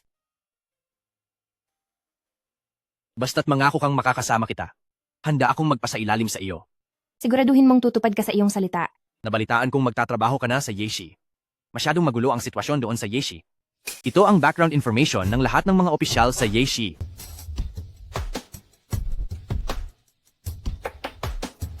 Mukhang nagsisikap ka naman. Para sa iyo, palagi akong nagbibigay ng lahat. Salamat. Ye Qingsheng, hindi ka makakatakas sa akin. Sir Ye, may dahilan ba kung bakit niyo kami pinatawag dito? Nabalitaan niyo na ba ang balita? Ang Yeshi ay mamanahin na ng panganay kong anak na si Ye Qingsheng. Oo, nabalitaan ko na rin iyan. Pero si Ye Lao mismo ang nagpasya nito, kaya hindi rin kami nangangahas na kumontra. Hay, tumatanda na ang tatay ko at may ilang mga bagay na hindi na niya dapat pinapakialaman. Pero sa ngayon ay general manager ka lang ng Yeshi. Si Ye Lao ang may hawak ng kapangyarihan sa Yeshi at hindi namin kayang suwayin siya. Tama iyan. Isa pa, nakita ko na ang panganay na binibini sa piging noong nakaraan. Talaga namang kapansin-pansin ang ganda at galing niya. Isa siyang taong may malaking potensyal. Siya? Isa lang siyang magandang palamuti na wala namang silbi. Anong ibig niyo pong sabihin? Yuan, pumasok ka.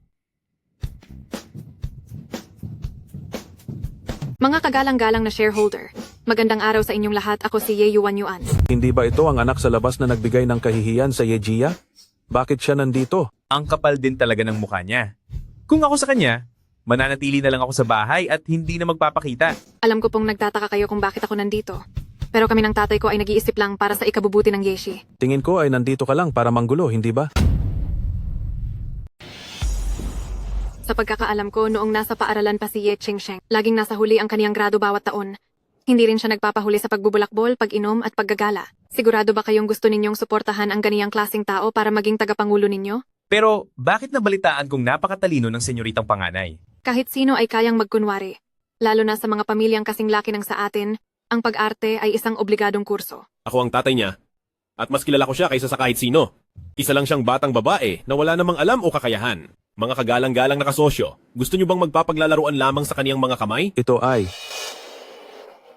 May punto rin ang sinabi ninyo.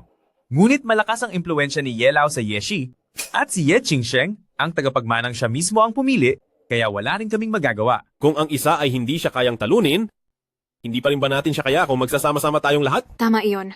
Mula sa araw na ito ay papasok na ako sa kumpanya at tutulungan ko kayong lahat na mapalaya si Ye Qingsheng sa kumpanya para mapangalagaan ang Yeshi. Sige na! Papuntahin na rito ang senyoritang panganay. Huwag na ninyo akong tawagin dahil narito na ako. Nandito na po kayo, senyoritang panganay. Hindi mo na kailangang tawagin akong senyoritang panganay. May mga patakaran ng kumpanya. Dapat mo akong tawaging Chairman Ye. Nagmamayabang ka na naman ba? Kung wala si Lolo, makakapagyabang ka ba ng ganyan? Naalala ko ang mga patakaran ng kumpanya. Bawal pumasok ang mga taong walang kinalaman dito. Ye Yuan, mukhang hindi nararapat na nandito ka, di ba? Ikaw, Ako ang nagdala sa kanya rito. May problema ka ba doon? Sabihin mo nga sa akin, ano ang mga kondisyon para makapasok sa kumpanya? Ito po, kailangang dumaan sa interview at written exam para makapasok sa kumpanya at dapat ay level A pataas ang makuha sa exam. Wala naman akong natanggap na balita tungkol sa interview ni Ye Yuan. Bakit mo dinala si Ye Yuan dito para magtrabaho agad? Talagang sinusuway mo ang mga patakaran, Ye Jong. Inaabuso mo ang iyong kapangyarihan. Napakalinaw ng mga argumento ni senyoritang panganay. Mukhang hindi naman siya walang kwentang tao. Tama, pinapawisan ako ng malapot sa mga sinasabi niya. Lapastangan! Kailangan ko pa bang kumuha ng permiso sa iyo bago ako kumilos? oo nga kung hindi dahil kay Lolo makakapasok ka ba rito sa Yeshi? Ang tindi ng double standard mo. Pumasok ako rito sa pamamagitan ng tamang proseso. Ito ang resulta ng aking written exam at interview. Tingnan mo ng mabuti.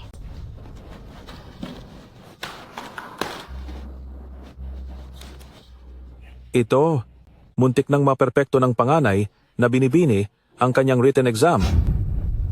Ito ang pinakamataas na markang nakuha sa kasaysayan ng ating kumpanya. Wala na akong masabi.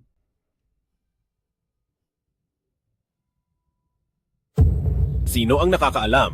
Kung binigyan ka ba ni Lolo ng mga sagot ng maaga? Oo nga. Mahal na mahal ka ni Lolo. Alam naman nating lahat iyan. Sino ang nakakaalam kung binigyan ka ba niya ng mga tanong bago ang pagsusulit? Bakit hindi natin gawin ito? Mayroon tayong proyekto tungkol sa Silangang Distrito. Kung makukuha nating mga Yeshi, ang proyektong ito sa Silangang Distrito, mapapasama na tayo sa 500 na nangungunang kumpanya sa buong mundo. Mabuti pang kayong dalawang binibini ay gumawa ng kani-kaniyang plano. Ano sa tingin ninyo kung magkaroon ng patas na labanan? Tama. Magandang ideya iyan. Kahit sino pa sa dalawang binibini ang gustong mamahala sa Yeshi, kailangan niyang ipakita sa atin ang kanyang sariling kakayahan. Sige, tinatanggap ko ang hamon na ito. Sang-ayon din ako. Ye Qingsheng, kung matatalo ka, umalis ka na ng kusa rito. Hindi pa sigurado kung sino ang aalis. Pagkakataon na nating mapabagsak si Ye Qingsheng, kaya dapat mo akong tulungan. Yuan, huwag kang mag-alala. Dahil todo ang suporta ni Papa sa iyo. Xuanbai, dalhin mo rito sa akin ngayon ang mga impormasyon tungkol sa Silangang Distrito. Opo. Senyoritang panganay, nailagay ko na sa loob ng inyong vault ang ginawa kong medalya. Pasensya na po kung masyado akong mapagtanong. Bakit niyo po ito gustong itago kay Kuyang Xuanbai? May mga bagay na hindi mo na kailangang malaman kaya huwag ka nang magtanong. Tinatanong kita, sa tagal ninyong inutusan ni Lolo na protektahan ako, bakit wala kayo noong araw na sinubukan akong patayin ni Ye Yuan?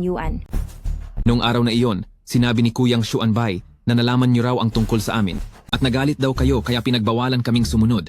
Kaya wala kaming nagawa kundi ang umurong. Ibig bang sabihin ito? Ako na mismo ang mag-iimbestiga sa bagay na ito. Huwag ka nang makialam para hindi maghinala ang kalaban. Opo, naiintindihan ko po. Pumunta ka at tingnan mo kung may mga guro sa negosyo at politika. Kumuha ka ng isa para sa akin. Sino? Bakit hindi mo man lang makilala ang asawa mo? Leng Ziyan, bakit ikaw ang nandito? Paano ka nakapasok dito? Binibini. Gusto ko po siyang pigilan pero hindi ko kaya. Si Young Master Leng. Sige, lumabas ka na. Opo.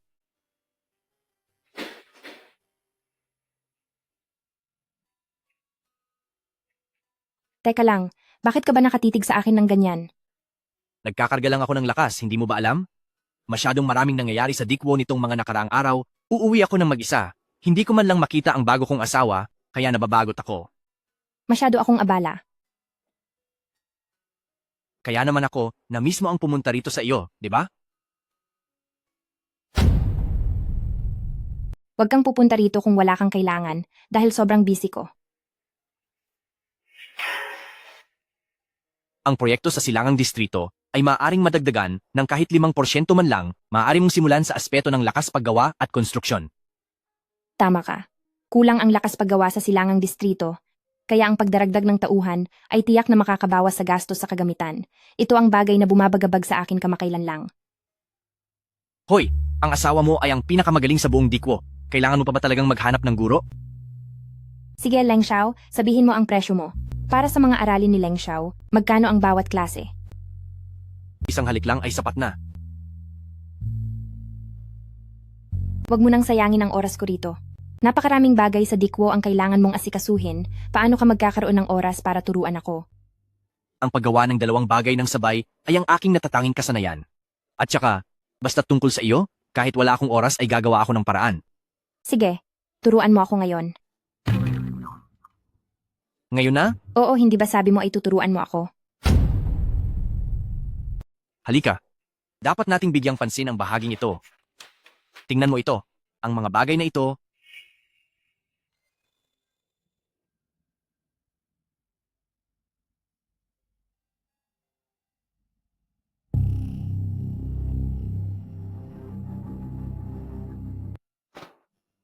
Tara na, aking senyorita. Saan tayo pupunta? Kakain tayo. Hindi kayang ipasok agad ang lahat ng kaalaman sa utak mo. Kailangan din ng utak mo na magpahinga. Nagpa-reserve ako sa pinakamagandang restaurant sa buong dikwo. Hindi pwede. Kailangan ko pang ayusin muli ang aking plano. Hay, halos tapos na ang iyong plano. At oras na rin naman, kung hindi ka sasama sa akin ngayon ay hindi na kita tuturuan. Sige na nga, 1 oras lang ha. Sige. Tara.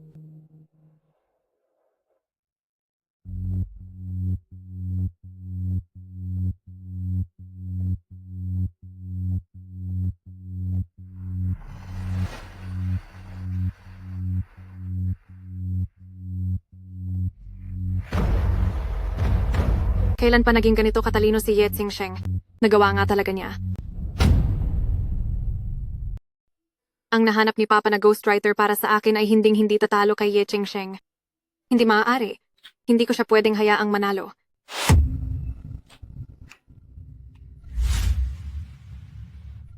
Ye Xingsheng, sisirain ko ang reputasyon mo sa pagkakataong ito.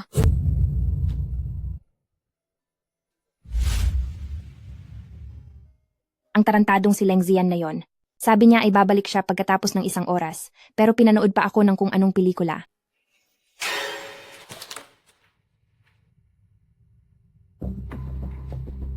May pumunta ba sa opisina ko kanina? Young lady, kasama niyo po akong lumabas kanina. Hindi ko rin po alam. Kunin mo ang CCTV footage. Kung nabura na iyon, pumunta ka sa lolo ko. May kopya ang lolo ko. Masusunod po, pupunta na ako ngayon din. Kumusta na ang ginagawa mong proposal? Huwag po kayong mag-alala, siguradong sa akin mapupunta ang proyekto sa Silangang Distrito sa pagkakataong ito. Mukhang handang-handa na ang pangalawang binibini, punong-puno ng kumpitansa. Kung ganoon, ay titingnan na lang natin. Maghintay ka lang.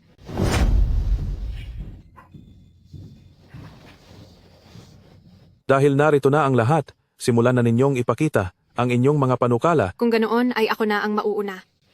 Gawin mo ang gusto mo. Magandang araw sa inyong lahat.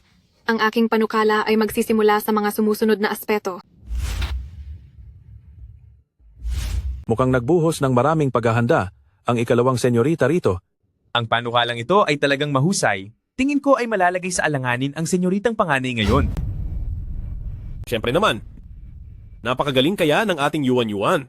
Sige, iyan na ang aking buong panukala. Hindi ko akalaing sa murang edad ay mayroon ng ganito kalalim na pananaw sa proyekto ang ikalawang senyorita. Talagang minaliit namin kayo noon. Simula pa lang ito, kapag nakapasok na ako sa kumpanya ay pamumunuan ko ang Yeshi tungo sa mas magandang kinabukasan. Ye Chingsheng, ikaw naman. Ano? Natatakot ka ba? Inilahad mo ang aking proposal, ano na lang ang ilalahad ko. Senyoritang panganay, ano po ang ibig ninyong sabihin? Ang ibig kong sabihin ay, ninakaw ni Ye Yuan ang aking proposal. Ano? Ye Chingsheng. Dapat ay may ebidensya ka sa mga sinasabi mo. Tama. Baka naman hindi ka lang makagawa ng sarili mong proposal, kaya nag-iisip ka ng paraan para agawin ng sa akin? Hindi ako katulad ng ibang tao riyan, na gumagamit ng mga kasuklam-suklam na paraan. Ikaw. Sige, kung sinasabi mong ninakaw ko ang proposal mo, mayroon ka bang ebidensya? Tama nga naman, senyoritang panganay. Mahihirapan po kaming maniwala sa inyo niyan. Senyoritang panganay, baka naman hindi lang kayo makagawa ng proposal kaya kayo narito. Hay. Paano nagkaroon si Yejong ng anak na kasing sama mo? Ayos lang na wala kang silbi? Pero pati ba naman ang kapatid mo ay kinakalaban mo? Yi Chingsheng.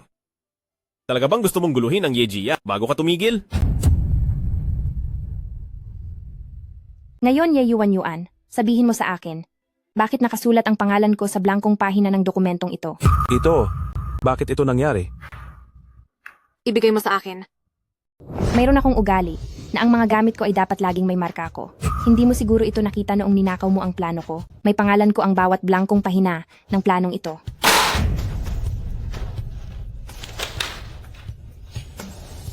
Totoo ang sinasabi ng senyoritang panganay.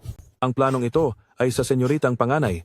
Oo, sigurado akong palihim mo itong minarkahan habang hindi ako nakatingin. Nakikiusap ako sa'yo. Pwede bang ayusin mo ang pagsisinungaling mo sa susunod? Kopya lang yan.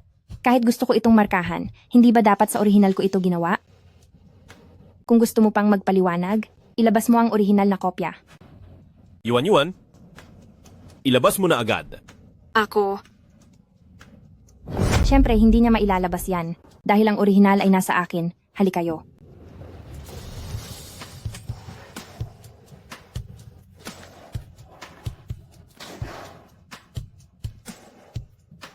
Hindi ko akalaing ganitong klaseng tao ang ikalawang senyorita. Kahit gustong manalo, hindi dapat ninanakaw ang gawa ng iba. Ye Yuan, binigo mo ako ng lubos. Lahat ng ito ay pakana mo lang, di ba? Ito, lahat ba ng ito ay gawa-gawa mo lang?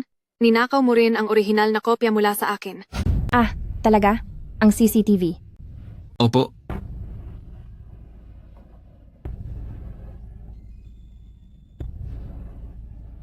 Ako, hindi ba't ang CCTV? Hindi ba't sinira mo na ang CCTV, di ba? Ye Yuan. Walang sikretong hindi nabubunyag. Kaya pala, sinadya mo ito. Oo, sinadya ko talaga iyon. Kung hindi, bakit pa ako makikipaglaro sa iyo sa palabas na ito ngayon? Hindi ko pwedeng sayangin ang lahat ng pagsisikap mo. Walang hiya ka. Binigyan na kita ng pagkakataon pero wala ka pa rin silbi. Ano naman ngayon? Tutal, sinira mo na ang plano para sa pulong ngayong araw. Huli na ang lahat para gumawa ng bago at nagdulot ka pa rin ng lugi sa kumpanya.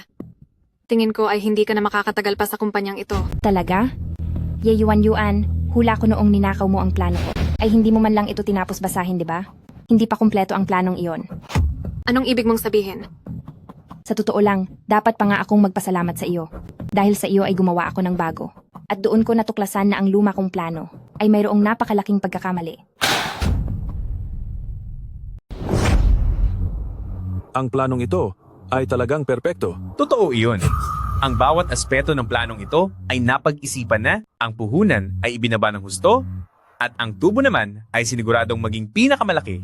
Si senyoritang panganay ay talagang isang henyo sa negosyo. Kumpara sa aming lahat ay hinding-hindi ka namin mapapantayan, si senyoritang panganay ay may napakagandang kinabukasan. Ang planong ito ay hindi mo naman talaga ginawa.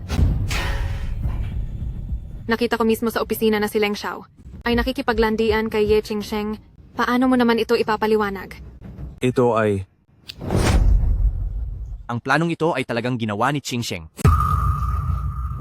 Leng Xiao, Anong hangin ang nagdala sa inyo rito? Nabalitaan ko na may nagpapahirap sa asawa ko, kaya sinadya kong pumunta rito para tingnan kung sino ang taong wala talagang pakiramdam. Balita ko may nang-aapi sa asawa ko, kaya naman sinadya kong pumunta rito para makita kung sino ang masyadong walang modo. Leng Xiao, nakita ko kayo ni Ye Ching Sheng sa opisina na gumagawa ng plano. Huwag mo na kasing itanggi. Kahit na mahal ko si Ching Sheng, ay lagi ko pa ring iginagalang ang mga desisyon niya. Nagbigay lang ako ng kaunting payo, at ang iba ay sarili na niyang gawa. Pero kailangang sabihin na talagang malaki ang pagkakaiba ng mga tao. Ye Ching Sheng ang aking asawa, at kasing talino ko rin siya. Nakapagtataka ba iyon? Tama na.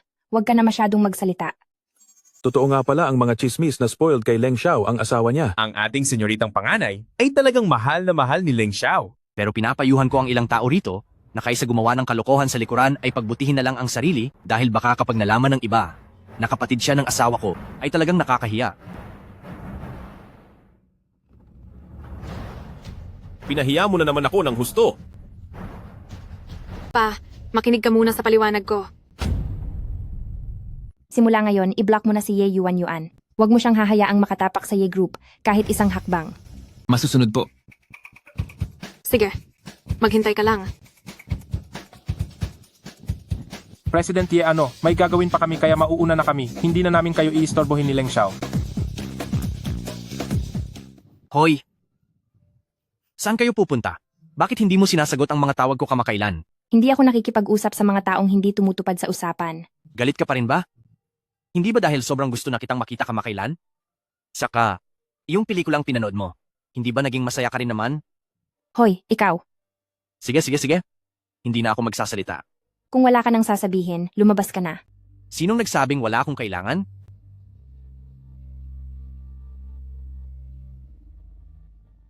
Hindi ba ginamit mo ang datos mula sa database noong nakaraan?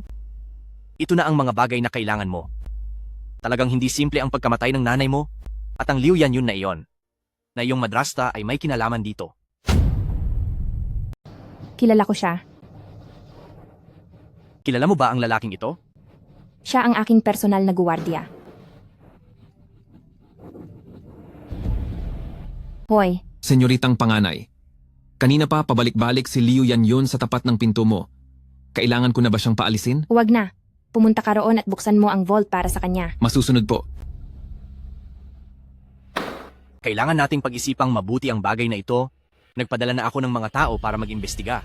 Maraming salamat sa iyo. Mag-asawa naman tayo kaya huwag ka nang magpasalamat. Halikan mo nga ako. Nananaginip ka ng gising, lumabas ka na agad kung wala ka nang gagawin, nakakairita kang makita. Bakit napakalamig mong babae? Pagkatapos ng lahat ay tila hindi mo na ako kilala. Sa susunod na linggo, ay piging para sa kaarawan ng lolo ko. Pupunta ka ba? Gusto mo ba akong pumunta? Bahala ka kung gusto mong pumunta o hindi. May meeting ako sa ibang bansa kamakailan tungkol sa usapin ng Imperial Security. Kaya kailangan ko talagang pumunta. Pero pangako, sisipot ako sa piging para sa kaarawan pagkatapos ng meeting na ito. Wala akong pakialam. Sige na, may kailangan pa akong gawin kaya mauuna na ako. Oo nga pala. Naghanda ako ng regalo para sa kaarawan ni Lolo. Pakidala na lang din ito mamaya pagpunta niyo roon.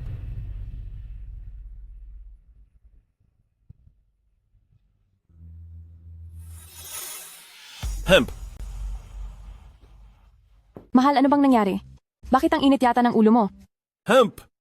Dahil lang naman ito sa mabait mong anak. Inutusan ko siyang maghanda ng plano pero nagnakaw pa siya ng proposal mula kay Ye Ching Sheng at nabisto pa siya sa harap ng marami. Paano pa ako makakaharap sa Ye Shi niyan? Paano po kasi? Isa itong pagkakamali. Huwag mo akong tawaging papa. Wala akong anak na kasing bobo mo. Kasalanan ninyong dalawa ito. Sa kung ano-anong kalokohan na ibinigay niyo sa akin, heto na ang nangyari ngayon. Ngayong araw, hinayaan niyo lang sumikat ng husto si Ye Ching Sheng. Mahal, wag ka nang magalit. Ang ating Yuan, hindi ba't gusto lang niyang tulungan kang mabawasan ng iyong pasanin? Opo, tama iyon pa. Nagkaroon lang po ako ng kaunting pagkakamali sa pagkakataong ito. Ganito na lang. Ako na ang maghahanda ng regalo para sa kaarawan ni Lolo sa susunod na linggo. Alam mo ba kung ano ang gusto ng lolo mo? Naku, hindi ba't hinihintay ko lang na sabihin niyo sa akin pa? Ang lolo mo para sa dating mandirigmang si Surong Yue ng Dikwo ay tinitingala siya na parang isang Diyos. Kung makakakuha ka ng kahit isang kayamanan mula sa kanya, siguradong matutuwa ng husto ang lolo mo.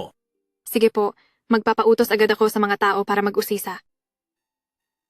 Sigurado ka ba? Huwag kayong mag-alala pa, siguradong hindi ko na ito papalpakin ngayon. Mahal na Binibini, ito po ang regalong ipinadala ni Leng Xiao para sa kaarawan ni Yelao. Hindi talaga siya nag-aatubili. Itinuturing niya ang mga tauhan ko na parang sarili niyang mga utusan. Pagsamahin mo ang regalo niya at ang regalo ko, huwag mong hahayaang masira ang mga ito. Masusunod po. Gaya ng dati, hindi pa rin tapat sa sinasabi ang mahal na Binibini. Shuang Baige. Ano ang laman nito? Ito ay... Bakit? Bawal na bang magtanong ngayon? Hindi naman po. Regalo ito ni Leng Xiao. Balita ko ay gamit ito ng babaeng diyosa ng digmaan Surong Yue. Surong Yue? Hindi ito pwedeng mawala, kundi ay papatayin ako ni Leng Xiao. Bakit ka ba masyadong kinakabahan? Nagtatanong lang naman ako. Sige na, magandang araw na ito. Tayong dalawa ay uminom muna. Sige ba?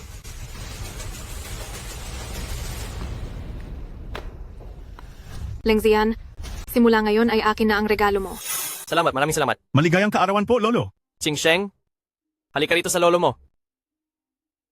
Ang panganay na dalagang ito ay balitang napakaganda, pero hindi ko akalaing higit pa pala sa inaasahan. Talagang may dating siya ng isang mahusay na general. Ang apo ko bang si Ye Jianting ay magpapahuli? Yuan, handa na ba ang regalo para sa lolo mo? Sa pagkakataong ito, hindi natin hahayaang masapawan ka ni Ye Qingsheng dahil kung hindi, mahihirapan na tayong makabawi sa hinaharap. Huwag kang mag-alala, Ma. Matagal na akong handa. Yuan? Nakuha mo ba talaga ang kayamanan ng babaeng Diyosa ng digmaan? Siyempre naman. Ay nako, napakahusay talaga ng anak ko. Dali, buksan mo at ipakita mo kay Papa. Ay, hindi pwede. Kapag nakita mo na ngayon, wala nang sorpresa, di ba? Tama ka riyan. Tara, bilisan natin at ipakita mo iyan sa lolo mo para magyabang ng kaunti. Kahit gaano pa kagaling si Ye Qingsheng, Hindi pa rin siya makakakuha ng ganito kahalagang kayamanan. Tay, Lolo, 80 kaarawan niyo po ngayon. Hangad ko ang inyong mahabang buhay at kaligayahan na kasing lawak ng dagat at kasing tatag ng bundok. Alam ko namang wala kayong balak na mabuti sa akin. Tay, binabati ka lang ni Yuan sa kaarawan mo. Bakit ba ganyan ang reaksyon nyo? Kayong tatlo sa pamilya nyo, kung hindi nyo lang ako papatayin sa galit, magpapasalamat na talaga ako sa Diyos. Ate, 80 kaarawan ni Lolo ngayong araw, at ikaw pa naman ang pinakapaboritong apo ni Lolo. Hindi ko alam kung anong regalo ang inihanda mo. Ilabas mo na iyan para naman mamangha kaming lahat. Sang-ayon ako na napakabuti ng lolo mo sa'yo. Hindi ka pwedeng kumuha na lang ng kung ano-anong bagay at lokohin na lang ang matanda.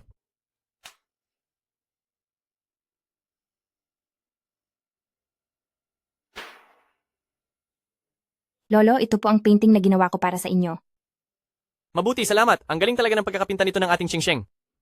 Ye Qingsheng, akala mo ba ay si Qi Baishika o si Da Vinci? Magkano ba ang halaga ng painting na ito? Tay, tingin ko ay wala ka man lang sa puso niya bilang lolo niya. Qingsheng, naku naman, ito na ang pagkakamali mo, di ba?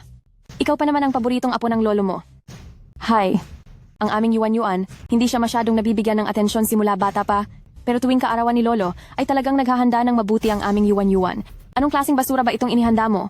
Niloloko mo pa si Lolo. Anong masama rito? Sa tingin ko ay maayos naman ito. Ang tawag dito ay may pagpapahalaga. Ano bang alam ninyo? Ang painting na ito, Binibini. Sigurado po ba kayo na kayo ang nagpinta nito? Siyempre naman, inubos ng ating panganay na Binibini ang mahigit kalahating buwan para rito. Ang painting na ito, bakit kamukhang kamukha ito ng estilo ng pumanaw na si babaeng Diyosa ng digmaan Surong Yue? Si Surong Yu. Halika at hayaan mo akong tignan ng mabuti.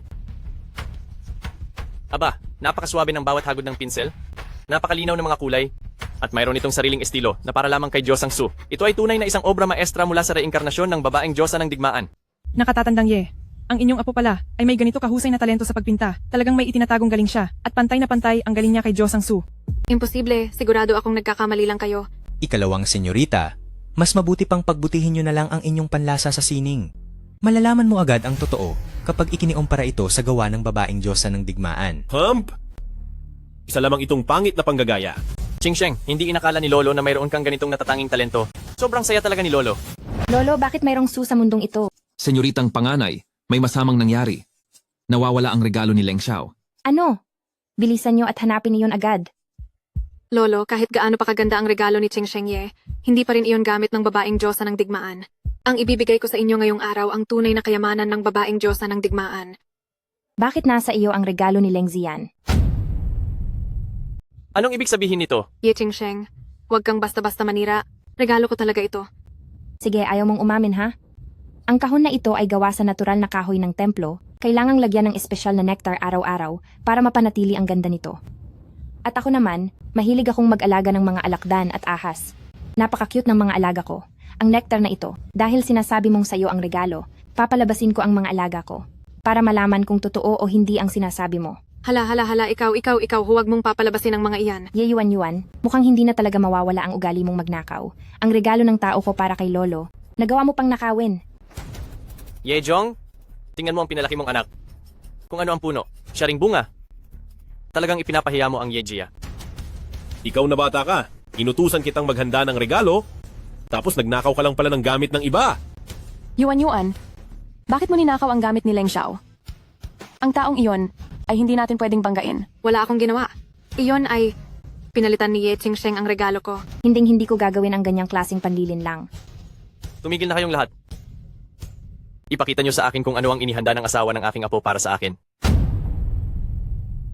Alam na alam ni Leng Xiao ang hilig ni Ye Lao, kaya espesyal niyang inihandog ang kay babaeng diyosa ng digmaan Surong Yue na isang espadang Yue Yuan Anyin. Bakit narito ang aking espada? Kung may oras ka ay patingnan mo na ang iyong utak. Baka kung ano-ano na ang iniisip mong delusyon. Pinuri ka lang ng iba ng ilang beses na parang babaeng diyosa ng digmaan. Ay akala mo naman ay siya ka na talaga. Mahal ko, huwag mo na siyang pagsabihan. Kailangan pa rin naman ng ating Ching Sheng na mapanatili ang kanyang dangal. Ibalik mo sa akin ang aking espada. Sinasabi mong sa iyo ito dahil lang sinabi mo? Akala mo ba talaga ay ikaw ang babaeng diyosa ng digmaan?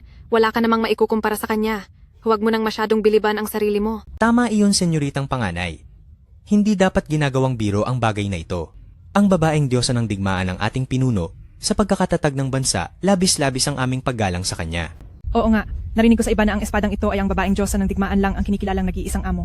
Mula nang pumanaw ang babaeng diyosa ng digmaan, ay hindi na kailanman nabunot ang espadang ito.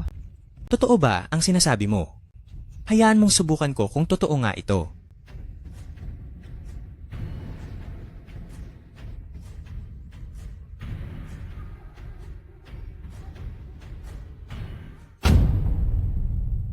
Ye Ching Sheng, di ba sabi mo sa iyo ang kutsilyong ito? Eh di subukan mo.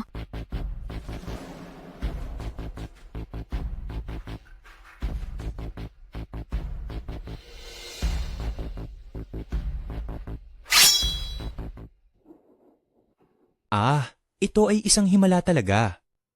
Oo nga, Yelaw, siguradong ang panganay na binibini ay ang reinkarnasyon ng babaeng diyosa ng digmaan. Kayong mga Yejia, ito na ang biyaya mula sa maraming henerasyon. Ching Sheng, pinagmamalaki ka talaga ni Lolo. Ang kutsilyong Yue Yuan Anyin na ito ay maraming taon nang nakatago. Sa wakas ay nabunot na rin ng apo ko ngayon. Ang kutsilyong ito, baka naman may ginawa kang pandaraya rito. Ito naman talaga ang aking sandata. Ching Sheng, dahil may kakaibang koneksyon pala ang kutsilyong Yue Yuan Anyin sa iyo, nakunin mo na ito at dalhin mo na. Talaga po? Salamat po, Lolo. Ang panganay na binibini ay tunay na swerte ni Yelaw. Oo nga, sa tingin ko, si binibining Ye Ching Sheng, ang tunay at karapat-dapat na tagapagmana ng Yejia. Hemp.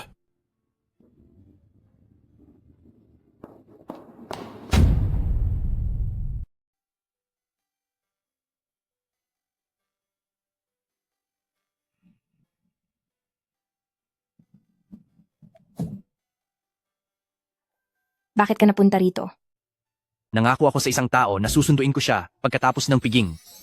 Pero hindi pa naman tapos ang piging. Iyon ay dahil sa sarili kong kagustuhan. Sinasabi ng isip ko na kailangan kong bumalik agad para makita ka.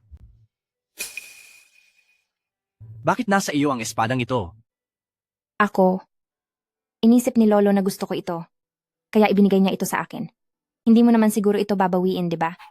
Hindi ang espadang ito ay inihanda talaga para sa iyo. Baka nagkamali lang sila ng nakuha. Talagang para sa akin ang espadang ito? Oo naman. Sa unang tingin ko pa lang dito, naramdaman ko na para lang talaga ito sa iyo. Anong problema? Dahil matagal mo na akong hindi nakikita, na-miss mo ba ako? Ako. Kung hindi mo pa kayang sabihin, huwag mo muna itong banggitin. Ay, Papa. Huwag mo akong tawaging Papa. Kapag nakikita ko ang mukha mo, malas ang nararamdaman ko. Ngayon ko lang nalaman na simula nang dumating kayong mag-ina rito sa Yegia, wala na akong naging magandang araw. Senyor, anong ibig mong sabihin yan? Ilang taon na akong nagpapakahirap para sa pamilyang ito. May pinaghirapan din naman ako kahit papaano. Sa isang salita mo lang, itinatanggi mo na agad ang lahat ng sakripisyo ko. Ikaw, huwag mong isipin na hindi ko alam. Araw-araw kang lumalabas para makipagmadyong kasama ang mga chismosang yon. At pera pa ng Yegia ang ipinapatalo mo. Sinasabi ko sa inyo, huwag kayong magpapakita sa harap ko nitong mga susunod na araw. Dahil kapag ginalit nyo pa ako, lumayas kayo sa Yegia. Ay... Ma, anong gagawin natin ngayon? Bakit ka natataranta? Hanggat nasa pamamahay natin si Ye Qingsheng, may pagkakataon pa tayong gawan siya ng paraan. Pero ang Ye Qingsheng na yan ay ibang-iba na ngayon kumpara dati. Paano tayo magkakaroon ng pagkakataon? Sa tingin mo, ano ang pinakaimportante sa isang babae? Pera. Mali, ito ay ang kanyang puri. Sinasabi niyo po ba na... Ngayon, si Ye Qingsheng ay asawa na ng tagapagmana ng Dikwo na si Leng Xiao. Ano kaya ang mangyayari kay Ye Qingsheng kapag nalaman ng lahat na isang malaswang babae ang asawa ng tagapagmana ng Dikwo? Kung ganoon, hindi lang siya pagtatawanan ng lahat, kundi lulunurin din siya sa matinding panlalait ng mga tao. Tama. Gusto kong mawalan ng dangal at masira ang reputasyon ni Ye Qingsheng habang hindi na rin siya makakapanatili pa sa Dikwo. Ma, ang galing niyo talaga. Naintindihan ko na gagawin ko na iyan ngayon. Hihintayin ni Mama ang magandang balita mo. Opo. May kailangan ka? Ate, mali ako sa mga nangyari noon. Pinagalitan na ako ni Papa tungkol doon, kaya huwag ka nang magalit sa akin. Hindi ako galit. Talaga? Sa mga bagay na wala akong interes, ay hindi ko talaga binibigyan ng pansin. Ate naman, hindi ba't sinasabi mo lang iyan dahil nagtatampo ka pa rin? O sige, ganito na lang. Ililibre kita ng hapunan sa Shuhui Hotel mamayang gabi. Pwede ba? Libre kita ng hapunan sa Shuhui Hotel mamayang gabi. Pwede ba? Hoy.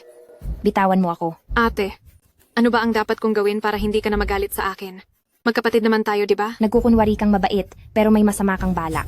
Tingnan natin kung ano talaga ang binabalak mo. Sige, mamayang gabi ha? Ay, oo, tama. Mamayang alas 7 ng gabi ha? Hihintayin kita. Ye Qingsheng, tingnan natin kung hanggang kailan ka magmamayabang. Ate, nandyan ka na pala. Kanina pa kita hinihintay, upo ka muna. Tingnan mo, lahat ng in-order ko ngayong araw ay puro paborito mo. Tikman mo ito.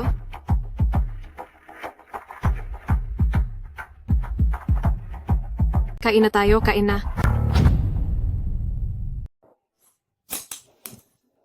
Halina, kain na tayo. Ate, bakit ba ang tindi ng pagdududa mo sa akin? Pareho naman tayong anak ni Papa. Hindi naman kita sasaktan. Huwag mo ngang sabihin iyan. Kung hindi lang ako sinuwerte noong mga nakaraang beses, matagal na sana akong kinuha ni kamatayan. Alam kong galit ka pa rin sa akin. Pero, lahat naman ay may pagkakataong humingi ng tawad, hindi ba? Taos-puso akong humihingi ng paumanhin sa iyo. Kasalanan ko ang lahat noon. Bata pa lang tayo, lagi ka nang pinoprotektahan ni Lolo, samantalang wala akong kahit ano. Ano ba iyang hawak mo? Wala ito. Saan galing ang manikang ito?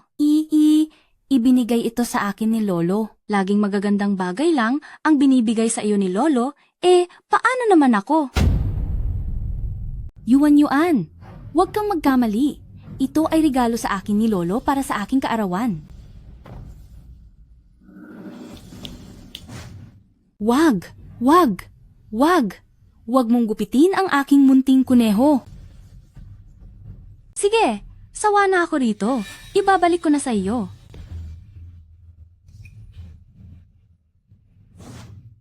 Dahil lang ba sa isa akong anak sa labas at palagi na lang akong minamaliit kaya? Kaya ibinubuhos mo ang galit mo sa akin. Yuan, naisip mo ba na dahil sa pagiging makitid ang isip mo kaya iniisip mo na masama ang lahat ng tao? Dahil masyado kang mababa ang tingin sa sarili mo, kaya minamaliit ka ng lahat. Ate, ang sinasabi mo, Hindi ba totoo ang sinasabi ko? Kung ikaw mismo ay minamaliit ang sarili mo, bakit ka rerespetuhin ng ibang tao? tama ang sinabi mo ate, hindi ko na uulitin ito muli. Ngayon lang tayo nagkasama ng ganito bilang magkapatid. Bakit ba palagi ka na lang nagsasabi ng mga bagay na nakakasira ng mood? Hindi ba?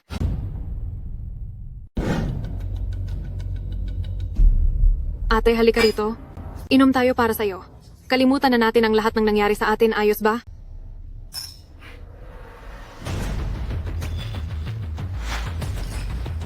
Akala mo ba talaga iinumin ko iyan? Pinagdududahan mo pa rin ba ako? Sige, uunahin ko na itong ubusin para maniwala ka. Oh, heto. Dapat naniwala ka na sa akin, di ba? Ye Yuan. Sabihin mo, bobo ka ba o sadyang tanga lang? Pinatawag mo ako ngayon ng walang dahilan para makipag-ayos? Nagbago na ba talaga ang ugali mo? Sinasabi ko sa'yo, hindi ko pinapalampas ang kahit na anong atraso sa akin. Mas mabuti pang ikaw na lang ang uminom ng alak na ito.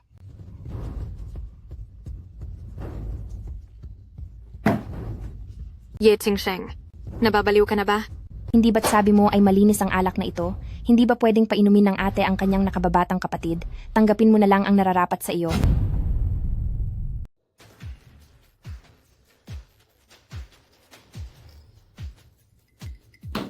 Bakit ba ang mga tao rito ay mahilig sa mga pakana? Sinasuklaman ko ang mga taong katulad ninyo. Dahil nakipagtipan ka na kay Fuchin, ay sulitin mo na lang ito ng husto. Ikaw?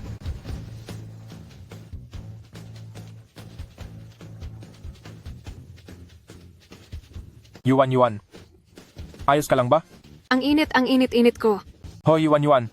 Ayos ka lang ba, Yuan? Fuchin, Pananagutan kita.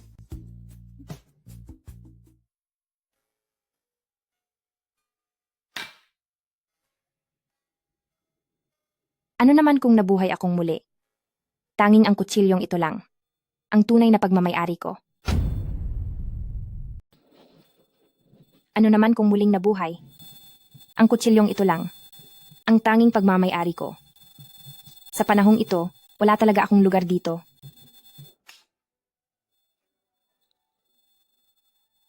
Nakakabagot uminom ng mag-isa? Bakit ka nandito? Sinusundan mo ba ako? Nag-aalala lang ako na baka may masaktan. Ako ang hindi matatalong babaeng Diyosa ng digmaan. Sino ba ang makakapanakit sa akin? Sige. Ang ating panganay na binibining Ye, ang siyempreng pinakamagaling. Hindi Qingsheng ang pangalan ko. Ako si Surong Yue. Ang hinahangaan ng lahat na si Surong Yue. Hayaan mo na. Kahit sabihin ko sa'yo, hindi mo rin naman maiintindihan. Sinong nagsabing hindi ko alam? Natutuwa ako dahil sinabi mo ito sa akin. Hinahayaan mo akong makilala ang totoong ikaw. Ang totoong Su Rong Yue. Talaga? Siyempre, kailan ba kita niloko? Pero bakit sa akin mo lang ito sinasabi? Dahil ang lahat ng narito ay hindi para sa akin. Mga kaibigan at pamilya sila ng orihinal na may-ari. Gusto nila akong saktan. Inimbitahan ako ni Ye Yuan sa hotel ng Hongri at nilagyan pa niya ng gamot ang alak ko. Mabuti na lang at matalino ako. Hindi ko siya hinayaang magtagumpay. Ye Yuan? Tama, wala akong pakialam sa mga ito dahil wala silang kinalaman sa akin. Ikaw lang, Leng Zian, ay ganap na. Pag-aari ko, si Surong Yue. Tama, sa iyo lang ako at wala nang iba.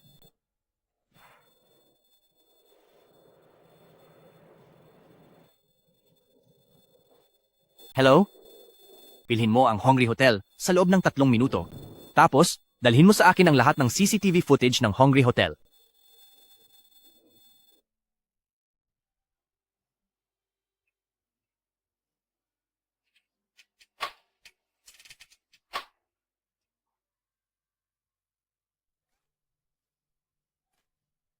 Yuan. Gising ka na ba? Kagabi tayo ay... Fuchin, hayop ka. Ano ang ginawa mo sa akin kagabi? Hoy, Yuan, hindi ba ikaw ang nagpatawag sa akin? Noong magkita tayo? Niyakap mo ako at hinalikan? At binuhat mo pa ako? Hindi mo ba ako kayang ihatid pa uwi? Talagang sinamantala mo ako habang mahina ako. Hindi, Yuan. Akala ko nahihiya ka lang. Kaya uminom ka niyon para ganahan tayo. Sino ka ba sa akala mo? Karapat-dapat ka ba? Bakit hindi mo muna tingnan ang sarili mo sa salamin kung sino ka talaga? Karapat-dapat ka ba sa akin? Yuan, ano ang sinasabi mo? Hindi ba't nagmamahalan tayo? Nagmamahalan? Sino ang makikipagmahalan sa iyo? Sasabihin ko sa iyo ang totoo. Kung hindi lang dahil may pakinabang ka pa sa akin, ay hindi ka man lang karapat-dapat lumapit sa akin. Yuan, sobra na ang mga sinasabi mo. Binabalaan kita, Fuchin. Ang nangyari kagabi ay mas mabuting itago mo na lang sa iyong sarili. Huwag mo na akong hahanapin pa. Maghiwalay na tayo ng maayos. Yuan, ito ay... Yuan. Tay, bakit po? Yuan. Saan ka nagpunta? Para makipaglandian kagabi. Ako. Wala po akong ginawang masama kagabi. Kasama ko po ang ate ko. Ang ate mo? May gana ka pang idamay ang ate mo. Ang mga litrato mo sa kama kasama ang iba ay kumalat na sa buong lungsod. Alam mo ba iyon? Tingnan mo ito. Tingnan mo. Ang mga litratong ito, sa saan mo nakuha ang mga ito? Tinatanong mo ako kung saan nanggaling ang mga litratong ito? May mukha ka pang gawin ang ganitong bagay? Wala ka bang lakas ng loob na managot sa ginawa mo? Hindi. Hindi ganoon iyon.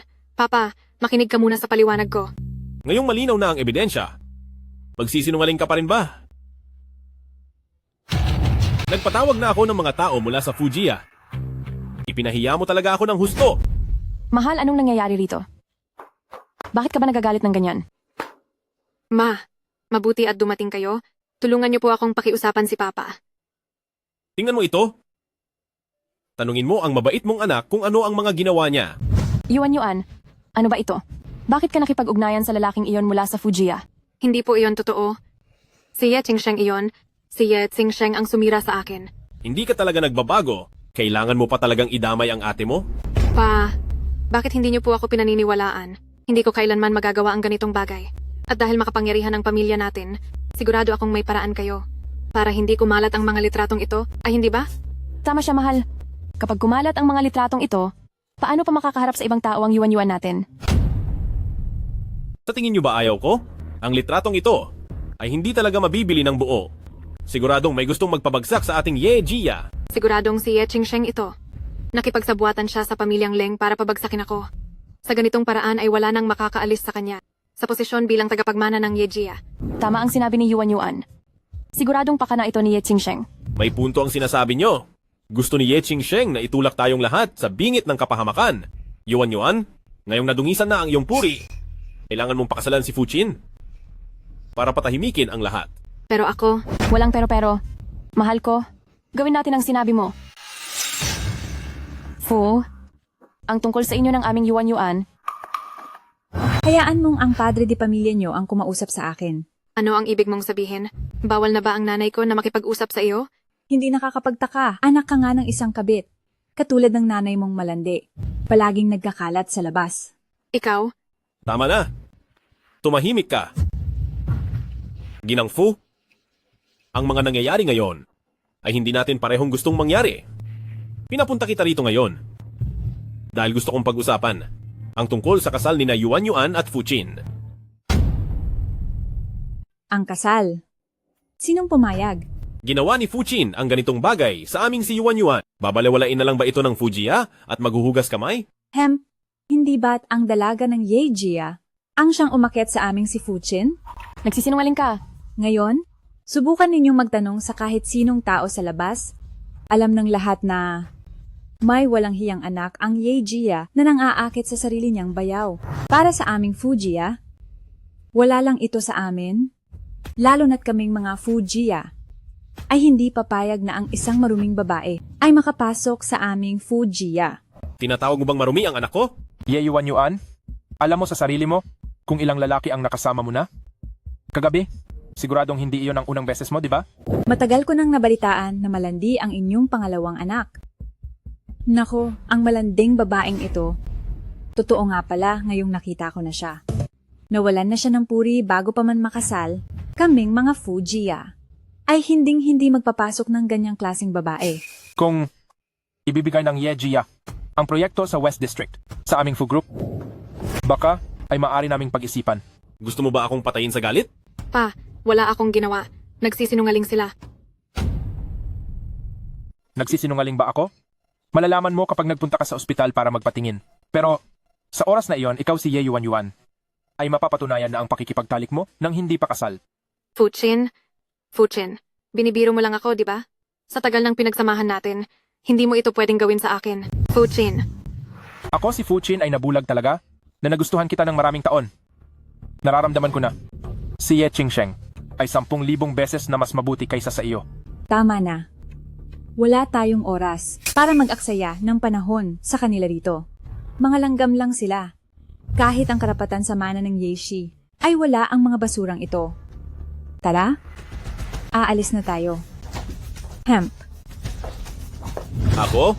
Papatayin kita sa bugbog? Ikaw na anak na walang utang na loob. Ay, asawa ko. Si Yuan Yuan ay anak mo. Mapapatay mo siya sa ginagawa mong iyan.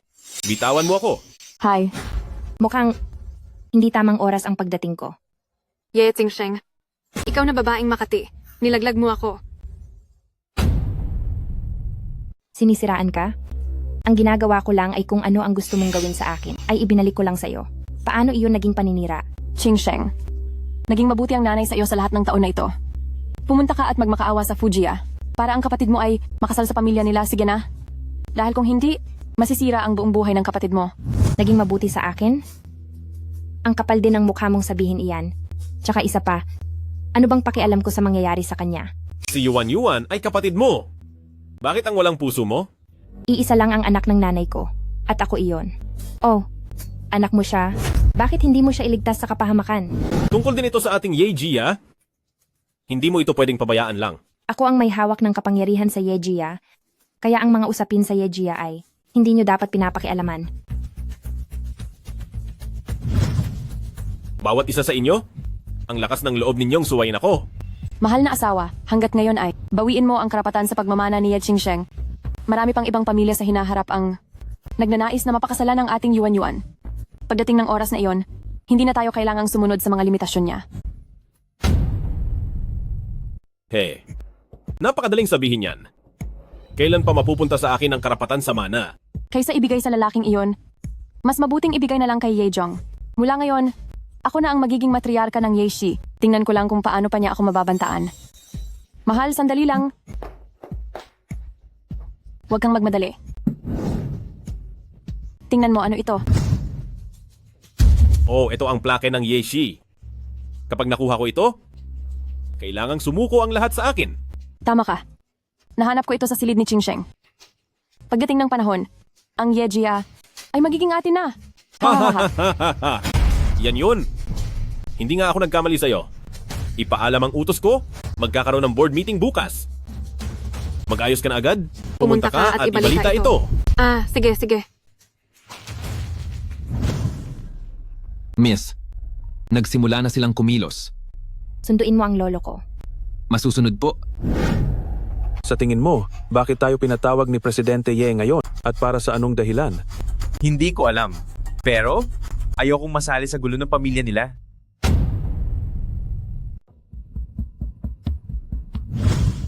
Ginoong Ye, may mahalaga po bang dahilan kung bakit nyo kami pinatawag ngayon?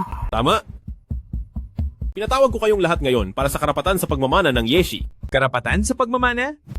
Hindi ba't matagal na itong napagdesisyonan ni Yelao?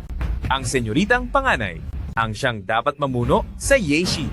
Tama po, Ginoong Ye. Magkapamilya naman po kayo ng senyoritang panganay, wala namang kuwenta kung mag-aaway pa kayo ng ganito. Ganun ba? Ulitin nyo nga ang sinabi nyo. Sino ba talaga ang dapat mamuno sa Yeshi? Ito ang medalyong pamana ng Yejia. Ang sinumang may hawak nito ay makukuha ang lahat ng puwersa ng Yeshi at kailangang sumunod sa nagmamay-ari nito. Eksakto. Mula ngayon, ang Yeshi ay pag-aari na ni Yejong. Pero paano naman po si Yelao? Ano ang isasagot namin sa kanya? Buisit, tumahimik ka. Gusto mo pa bang magtrabaho rito sa Yeshi? Ilabas ang utos ko? Paalisin si Ye Qingsheng sa Yeshi nang walang pahintulot ko. Ay hindi siya pwedeng pumasok. Tingnan natin kung sinong mangahas. Hindi ba sinakatatandang Ye ito? Tingin ko ay hindi simple ang mangyayari ngayong araw. Tatay, bakit po kayo nandito? Kung hindi pa ako dumating, ay baka ang mga gamit ng apo ko ay tuluyan ng maagaw ng ibang tao. Kung makapagsalita kayo, parang ang Yeshi ay kay Ye Qingsheng na talaga. Hemp. Ito ay usapin ng aming Yejia, kaya huwag na po kayong makialam. Ikaw na isang bata pa lang, ay nangangahas na sumagot sa akin ng ganyan? Yejong, ganito ba ang itinuro ninyong disiplina sa bahay? Tama ang sinabi ni Yuan Yuan. Ang lugar na ito ay teritoryo ng Yeshi, kaya hindi na dapat manghimasok ang mga tagalabas. Mukhang nakalimutan mo na yata. Noong ang Yeshi ay nagkaroon ng matinding krisis, kung sino ang sa gitna ng panganib, ay tumulong at nagligtas sa inyo? Kayo na rin ang nagsabi na noong una ay kayo itong mapilit na nakipagkumpetensya. Kung may reklamo kayo, ay hanapin niyo ang tatay ni Yejong. Gusto niyo na bang magrebelde? Habang narito ako ngayong araw, titingnan ko lang kung sinong magtatangkang gumalaw sa mga gamit ni Qingsheng. Ngayon, hindi na katulad ng dati. Ako na ang pinuno ng Yeshi sa kasalukuyan, at ako ang masusunod dito. Mga tao, paalisin ang nakatatandang Ye. Sinong magtatangkang humawak sa lolo ko? Ang nakatatandang Ye ba ay tinawag mo? Ye Qingsheng, pinapayuhan kitang isama mo na siya at umalis na agad, kundi ay magiging kahiya-hiya kapag pinalayas kayo mamaya. Hindi kailangan ng apo ko ang turo mo. Kung sino talaga ang lalabas, ay hindi pa sigurado. Nagmamatigas ka pa rin. Sa mga kamay namin ngayon, ay hawak namin ang sinaunang medalyon ng pamilyang Yejia. Ano ang panlaban mo sa amin? Tama po, senyoritang panganay. Hawak nila ngayon ang medalyon. Huwag ka nang makipagbanggaan sa kanila ng harapan. Oo nga. Paano? Kung madamay pa ang nakatatandang Ye, baka hindi ito maging sulit sa huli. Talaga ba? Hindi ko nga alam kung totoo ba iyang medalyon niyo. Senyoritang, ano po ang ibig ninyong sabihin? Gumamit lang ako ng kaunting plano at may nauto agad. Ang medalyon na kinuha mula sa vault ay peke. Anong nangyari? Senyor, huwag kang maniwala sa mga kasinungalingan niya. Siguradong totoo ang hawak natin. Totoo?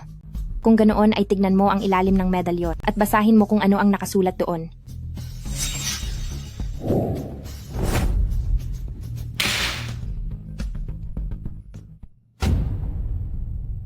Nagbabala na ako sa inyo. Sabi niyo bakit ang bobo niyo pa rin? Naghahambog gamit ang peking plaka na to. Naglakas loob ka kaming lokohin. Halatang halata na, kayong buong pamilya ay walang mabuting balak. Ye Qingsheng, nakuha mo pang lokohin ang tatay mo. Tao ka pa ba? Ikaw na isang nakatagong kabit ay walang karapatang magsalita rito. Ye Qingsheng, paano ka makipag-usap sa madrasta mo? Huwag kang magmadali. Sasabihin ko sa inyo. Ngayong araw, kayong tatlo, walang makakatakas kahit isa. Akala mo ba na ang ginawa mo sa nanay ko noon ay walang nakakaalam? Liu Yan yun?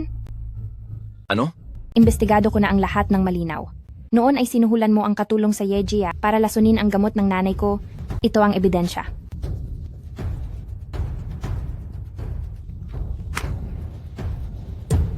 Totoo ba ang sinasabi ni senyoritang panganay? Sino ang nakakaalam kung binayaran mo lang ang impormasyong iyan para gawin? Ganoon ba? Kung ganoon, tignan mo kung pamilyar sa iyo ang taong ito. Umamin ka na? Ano ba talaga ang ginawa mo? Ang babaeng ito mismo, binigyan niya ako ng maraming pera. Sabi niya, marami akong matatanggap kapag nakapwesto na siya. Ang kinalabasan, pagkamatay ng unang asawa, nagsimula na siyang bantaan ako. At pinatapon ako sa probinsya. Meron akong recording niya rito.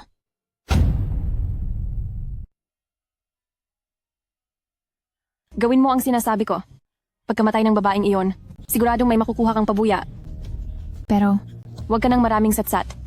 Dapat lang na mamatay na ang babaeng iyon. Ako ang tanging asawa ng Yejia. Pagbabayarin kita ng dugo. Qingsheng, ang babaeng ito ay hayaan mong ako ang bahala. Sisiguraduhin kong mas masahol pa sa kamatayan ang mararanasan niya. Mga tao, dakpin ninyo ang babaeng ito. Yelaw, nakikiusap ako sa iyo. Pakiusap, patawarin mo ako.